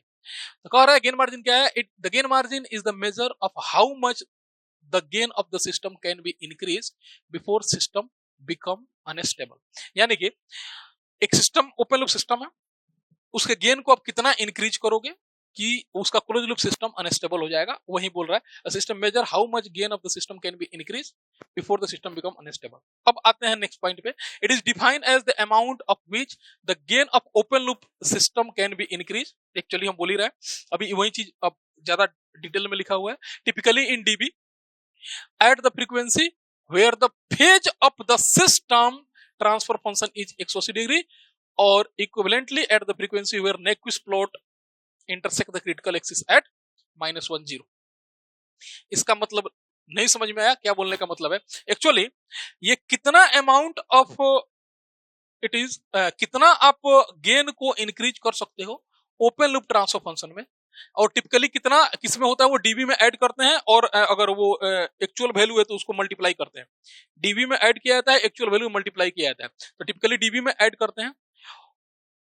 किस फ्रीक्वेंसी पे ऐड करना है, उस फ्रीक्वेंसी को बोला जाता है फेज क्रॉसओवर फ्रीक्वेंसी। किस फ्रीक्वेंसी पे, जहां पे एंगल 180 डिग्री हो, और आप अभी देख के आए हैं कि बेटा जहां एंगल 180 डिग्री होगा ना, यानी किस प्लॉट में देखिए, जहां एंगल 180 डिग्री होगा वो एक्सिस क्या कहलाएगा, -1,J0। देखो ये पॉइंट, ये इसी पे होगा ना, -1,J0 पे, इसलिए ये लिखा हुआ, ठीक है। और Nyquist plot intersect the critical point -1,J0, ठीक है। तो उसको जब इंटरसेक्ट करेगा तो क्या होगा, 180 डिग्री होगा, यानी कि -1 + J0 जो पॉइंट है उसको इंटरसेक्ट करे, या यू बोले तो निगेटिव रियल एक्सिस को जहां कट करे उस वाले फ्रीक्वेंसी को निगेटिव रियल एक्सिस भी बोलते हैं या 180 डिग्री भी बोलते हैं, उस वाले एक्सिस पे जब कट करता है उस फ्रीक्वेंसी को हम लोग फेज क्रॉसओवर फ्रीक्वेंसी करते हैं। और इसी फ्रीक्वेंसी पे कितना अमाउंट ऑफ गेन आप ऐड कर सकते हो सिस्टम में कि सिस्टम अनस्टेबल हो जाएगा। In other word, the gain margin indicate the robustness of the system with respect to variation of gain. A larger gain margin implied a greater stability and robustness. यानी कि जितना ही ज्यादा gain margin होगा, यानी कि जितना ही आप उसमें मार्जिन ऐड, मार्जिन समझ रहे हो ना, जितना ही ज्यादा मार्जिन होगा उतना ही ज्यादा सिस्टम स्टेबल होगा, मतलब रोबस्ट होगा, उसमें वेरिएशन के साथ भी वो स्टेबल बना रहेगा। तो रोबस्टनेस की पैरामीटर होती है phase margin and gauge margin. तो जितना ज्यादा आपका गेन मार्जिन और फेज मार्जिन ज्यादा होगा, सिस्टम उतना ज्यादा रोबस्ट होता है, ये लिखा हुआ है यहाँ पे। Now let's come to the phase margin. Similar approach में फेज मार्जिन भी होता है, बट ये गेन में ऐड होता है, अगर डीबी में है तो या मल्टीप्लाई होता है, और ये फेज लैग होता है, ये कितना आप ऐड और कर सकते हो फेज लैग। ओके, चलिए आते हैं। अच्छा, ये गेन मार्जिन निकालने का फॉर्मूला भी होता है। तो गेन मार्जिन यहां पे लिख देते हैं, it is given by, gain margin is given by GM, generally लिखा जाता है gain margin is equal to 1 gain of GS J omega H omega, इस तरह लिखना, 1 gain of open loop transfer function J omega H J omega at omega equal to omega PC। और omega PC क्या होता है, जहां पे angle ±180 degree होता है। तो इस तरह से फेज गेन मार्जिन लिखा जाता है। Now what is the phase margin? The phase margin is the measure of how much phase lag can be introduced to the system feedback open loop before system become unstable। यानी कितना और extra आप phase lag add कर पाओगे system में कि system become unstable हो जाएगा, that is called phase margin.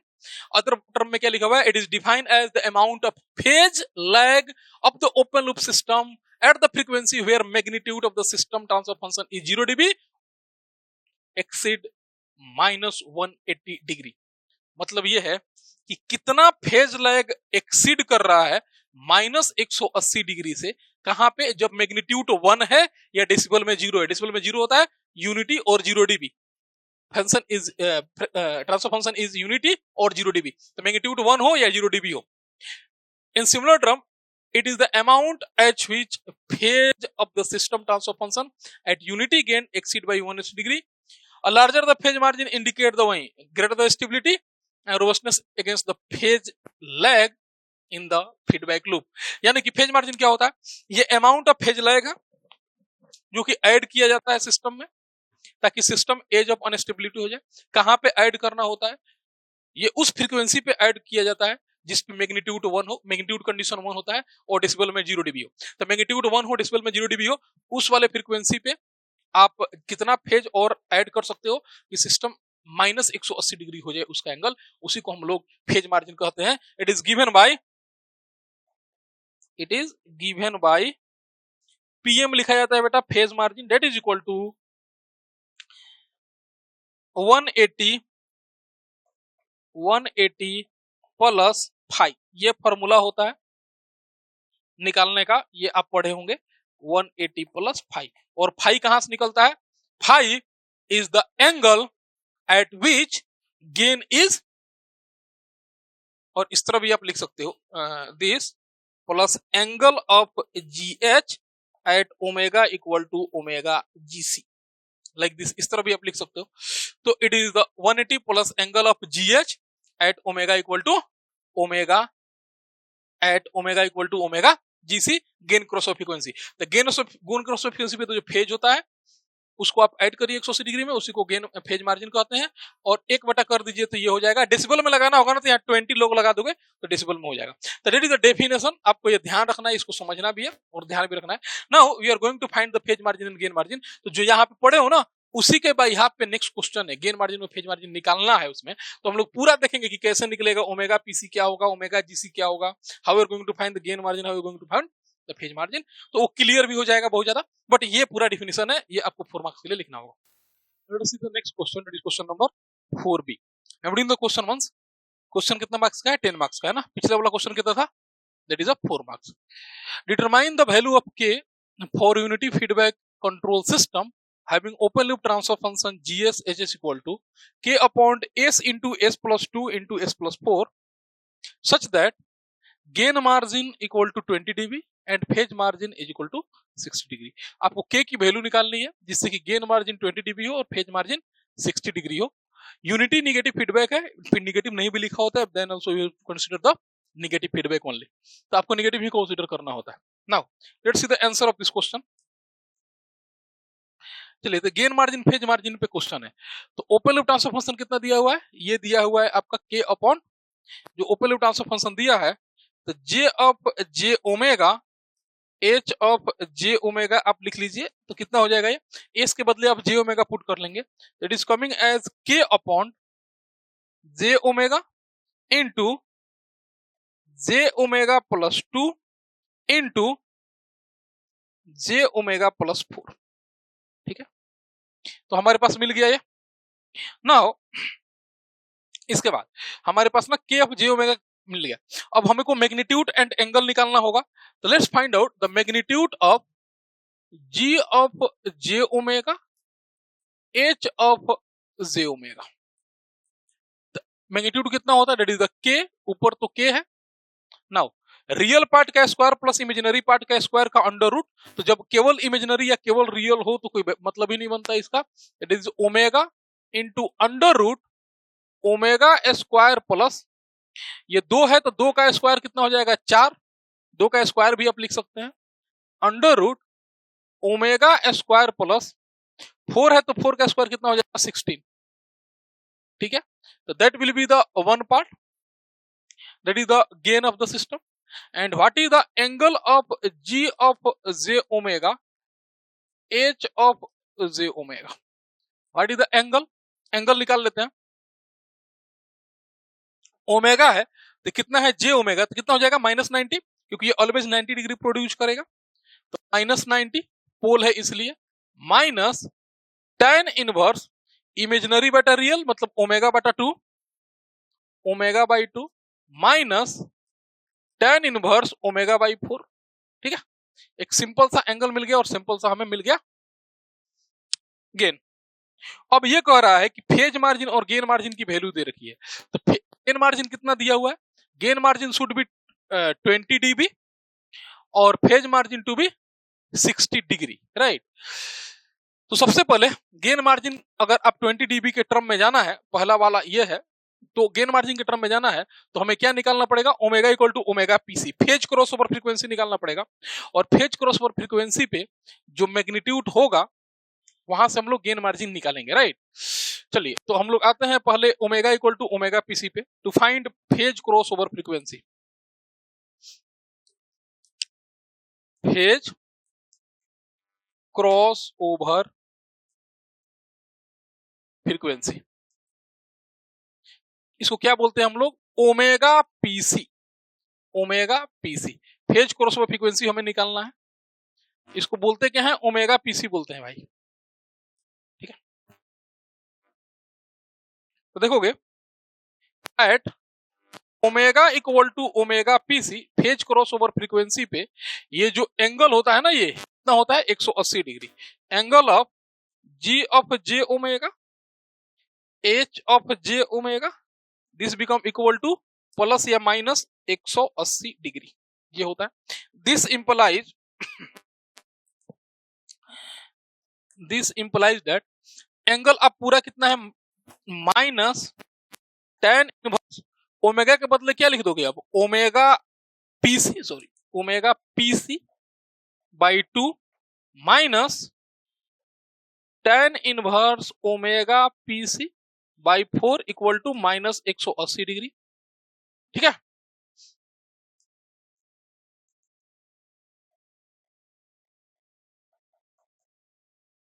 Right now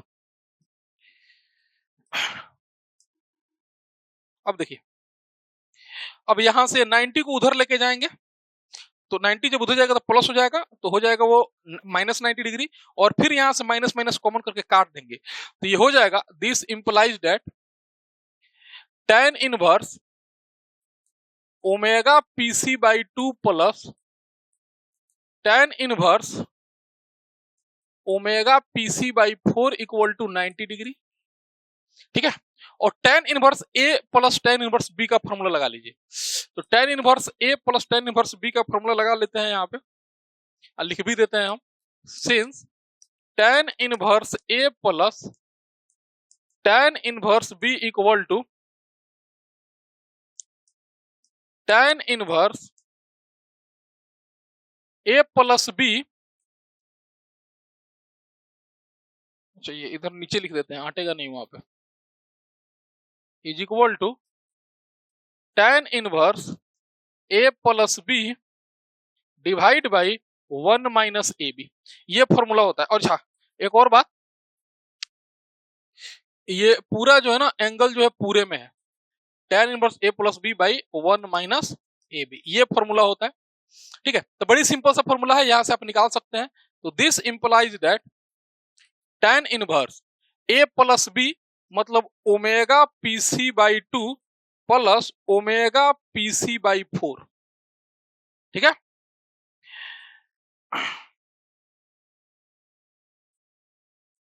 divide by 1 minus omega PC का स्क्वायर बाई 4 दूनी 8, दोनों को मल्टीप्लाई कर दिए, दिस इक्वल टू 90 डिग्री, ठीक है। कुछ किए नहीं भाई, यहाँ पे सेम इसी फॉर्मूला पे हमने पुट करके रख दिया। अब देखिए, अब जब tan को आप इधर लेके जाएंगे तो क्या हो जाएगा, इन्फिनिटी। tan को जब इधर लेके जाओगे तो क्या हो जाएगा, इन्फिनिटी। tan 90 का मतलब tan इनवर्स, यहाँ tan है इनवर्स है, तो इधर लेके जाओगे tan 90 मतलब इनफाइनिटी है ना, वो इन्फिनिटी हो जाता है। अब इन्फिनिटी का मतलब समथिंग बटा जीरो, ध्यान देते जाना, यहाँ से हम कुछ स्टेप कर रहे हैं। तो tan को जब इधर लेके जाओगे तो ये हो जाएगा इन्फिनिटी, तो tan इन्फिनिटी का मतलब समथिंग बटा जीरो, मतलब ये नीचे वाला पार्ट क्या हो जाएगा, जीरो, ठीक है। मतलब ये है, this implies omega PC by 2 plus omega PC by 4 whole divide by 1 minus omega PC square by 8, ठीक ना। This equal to tan 90 that is equal to infinity, और इन्फिनिटी का मतलब सब समथिंग बटा 90, समथिंग बटा जीरो, ये इसका मतलब क्या हुआ, समथिंग बटा zero, then 90 that is equal to something x by something zero, यानी कि नीचे वाला टर्म क्या हो जाएगा, zero. This will give you 1 minus omega PC का square by 8 equal to zero, and this will give you, इसको इधर भेज दीजिए, तो ओमेगा पीसी का square equal to 8 and that will give you omega PC equal to root under 8 radian per second, radian per second. तो हमें यहां पे क्या मिल गया, हमें यहां पे ओमेगा पीसी की वैल्यू मिल गई, हमें यहां पे ओमेगा पीसी की वैल्यू मिल गई, कितना, 8 रेडियन पर सेकेंड, ठीक है। तो omega equal to omega PC का जो गेन होता है उसका इनवर्स होता है गेन मार्जिन, और उसमें 20 डीबी लगा दीजिए। Now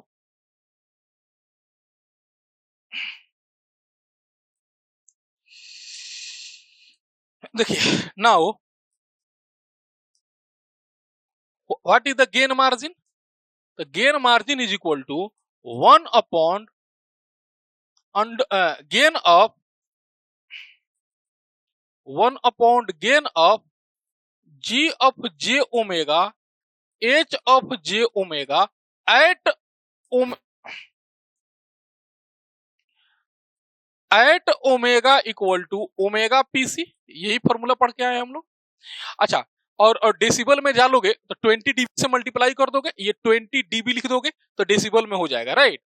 this will give you, this implies, in dB में क्या करोगे बेटा, यहाँ 20 डीबी 20 लॉग से मल्टीप्लाई कर दो, जब डेसिबल में कन्वर्ट करना होगा यहां लिख भी देते हैं, गेन इन डीबी ही लिख देते हैं,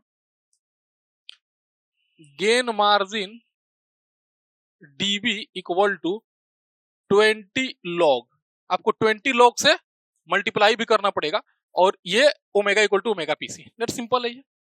तो this implies that gain margin दिया कितना है क्वेश्चन में, that is given as 20 dB, right. तो 20 इक्वल टू 20 लॉग, है ना, 20 लॉग 1 अपॉन, अच्छा अब गेन कितना है देख लो, यहाँ पे गेन कितना है, दिस वन, गेन कितना है, दिस वन। तो इसको इन्वर्स करोगे, इफ यू आर इन्वर्सिंग इट, तो आपको क्या मिल जाएगा, ये ऊपर चल जाएगा और के हो जाएगा नीचे, राइट। देन अगर इन्वर्स करोगे तो क्या होने वाला है, देखो राइट, तो ऊपर हो जाएगा ओमेगा, तो omega equal to omega PC put करना है, तो ये हो जाएगा omega PC into under root omega PC का square plus 2 into under root omega PC का स्क्वायर प्लस 16, ठीक है, दिस वन, ये दो टर्म हो गए, right. Now and whole divide by K, whole divide by K, it's okay. Now this is coming as, this is coming as, यहां से आते हैं, ये 20 से 20 कैंसिल हो गया, 1 equal to log, 1 equal to log, value omega PC का 8 आया है अंडर रूट 8, तो ये हो जाएगा under root 8 omega PC into ये अंडर रूट 8 का स्क्वायर मतलब 8 प्लस 2, तो अंडर रूट 10, देखते जाओगे, ये अंडर रूट 8 है, उसका स्क्वायर करोगे तो 8 प्लस 2 मतलब 10 इंटू अंडर रूट ये 8 है, स्क्वायर करोगे तो 8 प्लस 16 मतलब 24 एंड डिवाइड बाई के। बड़ी सिंपल सा क्वेश्चन है ये, यहां से आप क्या कर रहे हो, ये मल्टीप्लाई कर लो, just find out the value, यहां से डायरेक्टली ना के निकल जाएगा, तो 1 is equal to log this one 8 into 10 into 24 under root answer, it is coming as 43.82 by k, and this will giving you k equal to, इधर ये natural ये लॉग जो है वो ई वाला लॉग है ना, ये अपना ध्यान से रखना है, ये बेस लॉग 10 वाला लॉग है, नेचुरल लॉग नहीं है, ये बेस 10 वाला लॉग है, तो बेस 10 वाला आप लगाओगे, लॉग जो है ना बेस 10 वाला है, यह ध्यान रखने वाला बात है, ये बेस 10 वाला लॉग है, ये नेचुरल लॉग, एलएन नहीं है, ये लॉग है, एलएन मतलब नेचुरल लॉग। दिस इंप्लाइज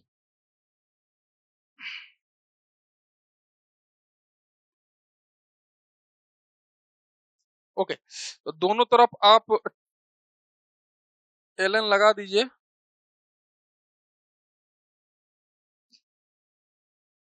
ये हो जाएगा 10, यहाँ 1 है तो 1 किसके बराबर होता है, 10 के बराबर हो गया। दिस इज कमिंग एज, इधर हो जाएगा 10, ये लोग हटाओगे तो यहाँ हो जाएगा 10, राइट। ये लोग हटाओगे तो इधर हो जाएगा 10, क्योंकि यहाँ 1 है तो ये हो जाएगा 10 टू द पावर, ये 10 टू द पावर तो खत्म हो जाएगा लॉग, ये 10 टू द पावर 1 मतलब 10, और तो k कितना हो जाएगा, k दिस बटा 10 इज द k।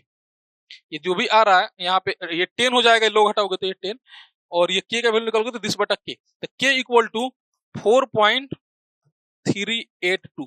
तो यहाँ से हमें k की वैल्यू कितना मिल गई, 4.382। That is the correct answer of this question. तो यहाँ से हमें k निकाल लेना है, तो k की value for gain margin to be 20 dB पर डिकेट, ये गेन की वैल्यू कितनी हो गई, ये तो 20 dB पर डिकेट के लिए गेन मार्जिन कितना हो गया, 1। यहाँ पे दो क्वेश्चन है, यहाँ पे पहला क्वेश्चन क्या है, gain margin to be 20 dB, तो ये पहला क्वेश्चन था। यहाँ पे सबसे पहले यहाँ पे हम लिख देते हैं द फर्स्ट का आंसर है कि गेन 20 dB पर डिकेट होने के लिए आपका गेन मार्जिन 20 dB पर डिकेट नहीं, गेन मार्जिन 20 dB होने के लिए k की वैल्यू कितनी थी, तो that is equal to 4.83। Now को सब क्वेश्चन 2 है, दो क्वेश्चन है बाबू, इसमें 10 मार्क्स का क्वेश्चन है। सब क्वेश्चन 2 है कि फेज मार्जिन कितना है, तो फेज मार्जिन 60 डिग्री होने के लिए k की वैल्यू निकाले।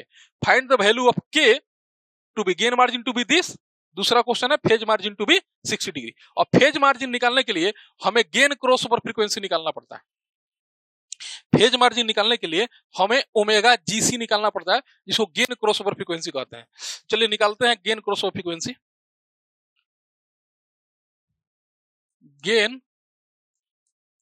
क्रॉस ओवर फ्रीक्वेंसी, अच्छा इसको ओमेगा जीसी बोला जाता है, ओमेगा जीसी। तो चलिए गेन क्रॉस ओवर फ्रीक्वेंसी निकाल लेते हैं। चलिए at omega equal to omega GC, जो मैग्नीट्यूड है ना G of J omega, A of J omega, ये किसके बराबर होता है, 1 के बराबर होता है। तो this implies that k upon omega के बदले omega GC into under root omega GC का square plus 1 into under root, अच्छा प्लस 1 नहीं प्लस 4, 2 का स्क्वायर है, into under root omega GC का square plus 16। This will be equal to 1, ये 1 होना चाहिए। तो ये पूरा part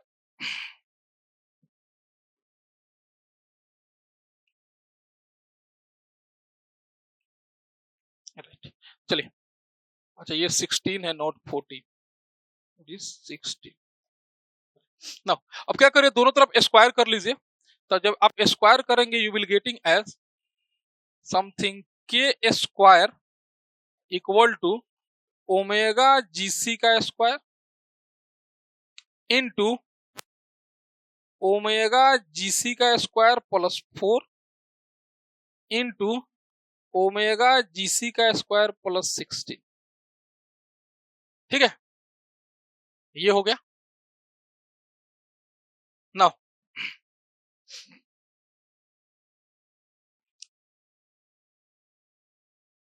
okay right, now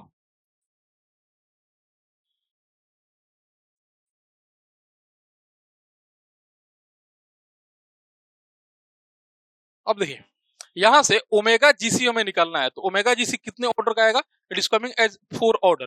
this implies that, यहाँ इक्वेशन लिखते हैं हम लोग, this implies that omega GC to the power 4, omega GC to the power 4 plus ये 4 ओमेगा स्क्वायर और 16 ओमेगा स्क्वायर, तो टोटल कितना ओमेगा स्क्वायर हो गया, टोटल बिकम इक्वल टू 16 और 4 20, 20 omega GC to power 3 and plus this and this the magnitude. अच्छा ये omega square है, एक मिनट, तो ये ओमेगा स्क्वायर है ये हो गया ओमेगा स्क्वायर इंटू, ये गलती हमने लिख दिया, सॉरी, ये omega GC to the power 6 plus, ये 6 होगा, 2 यहाँ पे और 2 4 यहाँ पे 16, तो ओमेगा जीसी टू पावर 6। अब ये हो गया 2 और 2 4, है ना, मल्टीप्लाई 2 इंटू 2 तो प्लस हो जाएगा 20 omega GC to the power 4 plus, now omega GC square equal to K square is equal to K square. Now this implies that आप चाहे तो यहां ओमेगा जीसी के बदले आप क्या पुट कर दीजिए, put omega GC square equal to something X put कर लीजिए, and you will getting as X cube plus 20x square plus X plus K square equal to 0। Okay, now let us find out the value of x. Okay, तो ये हमारा equation बन के आ गया X cube plus 20x square plus X plus K square equal to 0। ये equation satisfy होना चाहिए। Let's call it as equation number 1। तो मान के चलिए ये क्या है, इक्वेशन नंबर 1, ठीक है। अब देखिए फेज मार्जिन क्या होता है,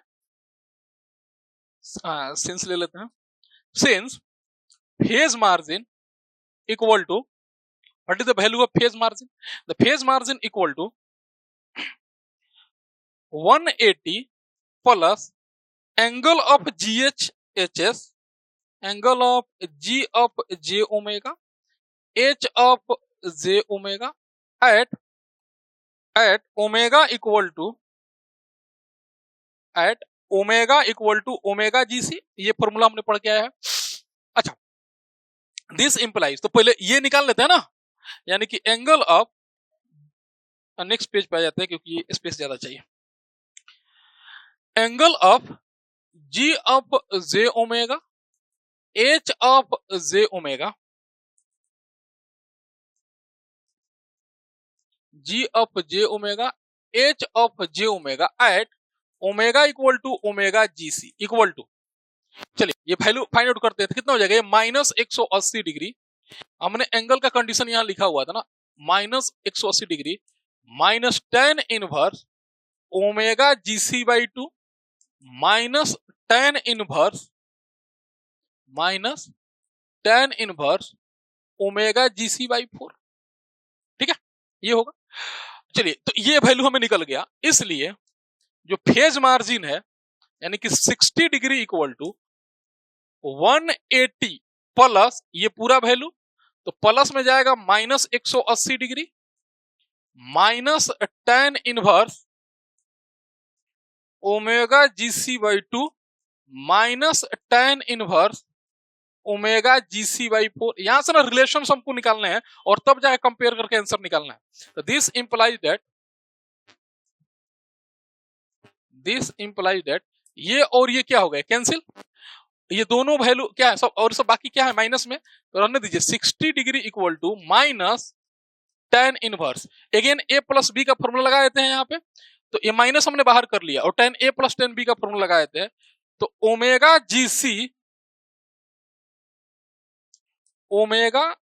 GC by 2 plus omega GC by 4 divide by 1 minus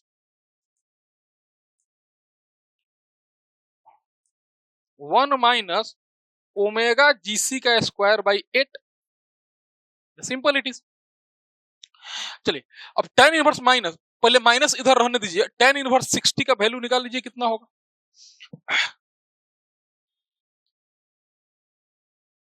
tan inverse 60 का वैल्यू निकाल लेते हैं कितना होगा, इट इज कमिंग एज 89, ठीक है, 89 डिग्री। अगर डिग्री में लोगे तो 89 डिग्री, और रेडियन में लोगे तो रेडियन में, क्योंकि ओमेगा निकालना है तो हमें रेडियन में कन्वर्ट करना पड़ेगा।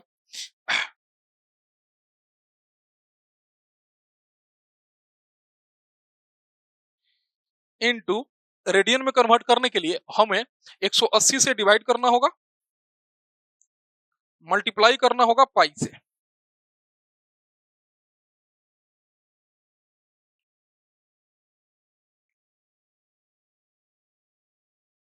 अच्छा सॉरी, 10 में से 1060 ना, I am sorry, 1060 that is equal to 1060, ये इधर लेके आओगे, 1060 इक्वल टू 1.73 माइनस 1.732, 73 ले लो दो ही टर्म में, इक्वल टू ये पूरा टर्म, ये माइनस इधर आ गया, ओमेगा जीसी बाई 2। चलिए अब तो इसको सॉल्व भी करते जाते हैं।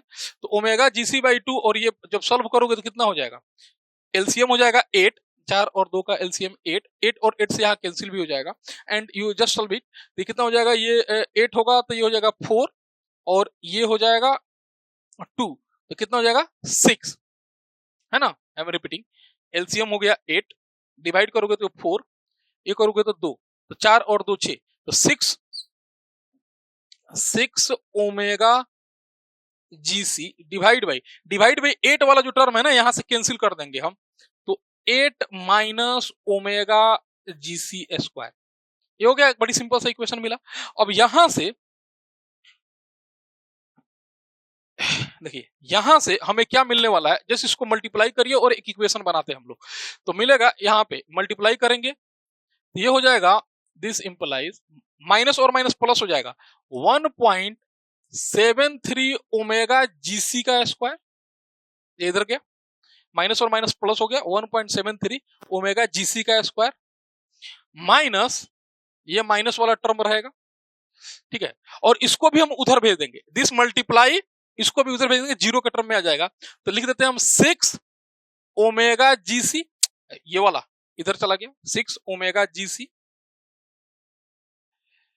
1.73 इंटू 8, 13.84, एंड ये माइनस 13.84 इक्वल टू 0, है ना। ये इक्वेशन हमारा बन के आ रहा है यहाँ पे, ठीक है। देखो क्या किया हमने ना, यहां से इस वाले टर्म को इधर मल्टीप्लाई कर दिया, तो मल्टीप्लाई करोगे तो माइनस और माइनस प्लस हो जाएगा, ये हो जाएगा फिर माइनस, और इधर वाले टर्म को उधर भेजोगे तो हो जाएगा 6, तो 8 वाला माइनस में चला गया, -6 उधर चला गया, 0 हो गया, इक्वेशन बन गया। और from here you can find out the value of omega GC, -13.84, from here you can find out the value of omega GC, this will give you omega GC equal to, आपको दो values यहां से मिलने वाले हैं, तो second degree equation है, 2 degree है, 1.73 minus -6 minus 13.84, okay, it is coming as, the one value is coming as 5.05, the second value radian per second, and this is omega, and this is also equal to -1.58 radian per second,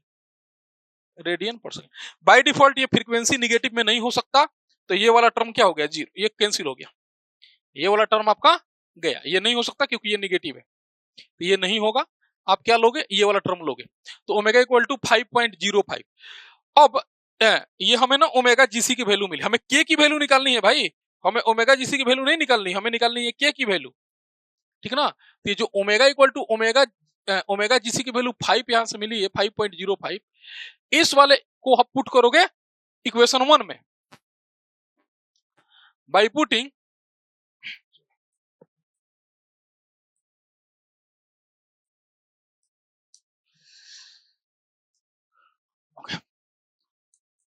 putting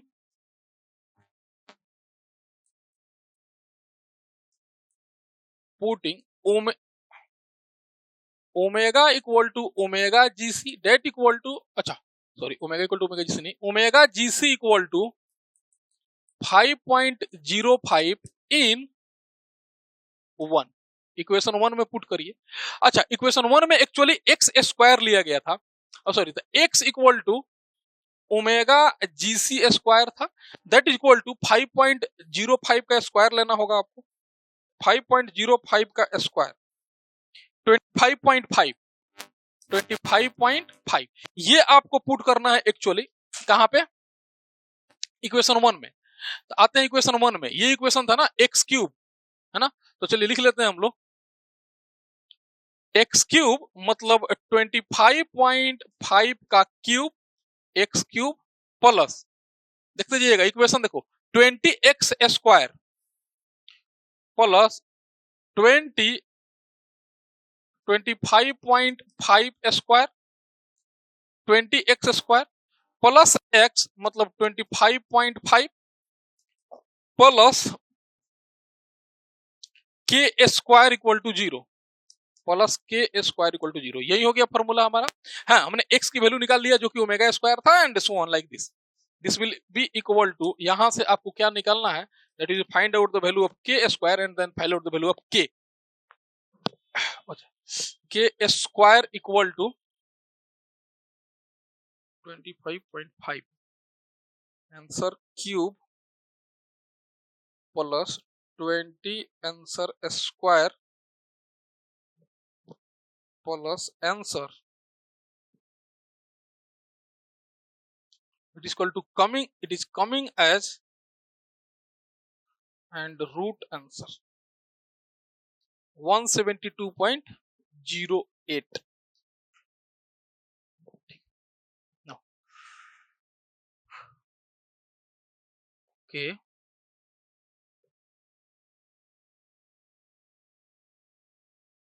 अच्छा यहाँ पे sorry, यहाँ पे ये ना MA के correction that, ये के जब इधर भेजोगे तो ये ना माइनस होना है, ये प्लस नहीं होना है, ये गलती हम लिख दिया। ये देखो यहाँ पे ये इक्वेशन बन रहा है, जब के को इधर भेजोगे तो माइनस होगा, क्योंकि वहाँ पे इमेजिनरी पार्ट आ रहा है ना, ये नहीं होगा। तो या सॉरी मेक करेक्शन, यहाँ पे ना ये माइनस होगा ना कि प्लस होगा, ये एक्स माइनस होगा ना कि प्लस होगा, तो ये करेक्ट कर लीजिएगा क्योंकि हमने गलती से लिख दिया था यहाँ पे, तो ये x माइनस होगा, क्योंकि ये सिंपल है ना भाई, ये इक्वेशन है, यहाँ पुट कर रहे हो, इसको इधर भेज रहे हो, बराबर इक्वल टू के स्क्वायर है, इक्वल टू के स्क्वायर, इधर भेजोगे तो माइनस होगा, डेट्स इट।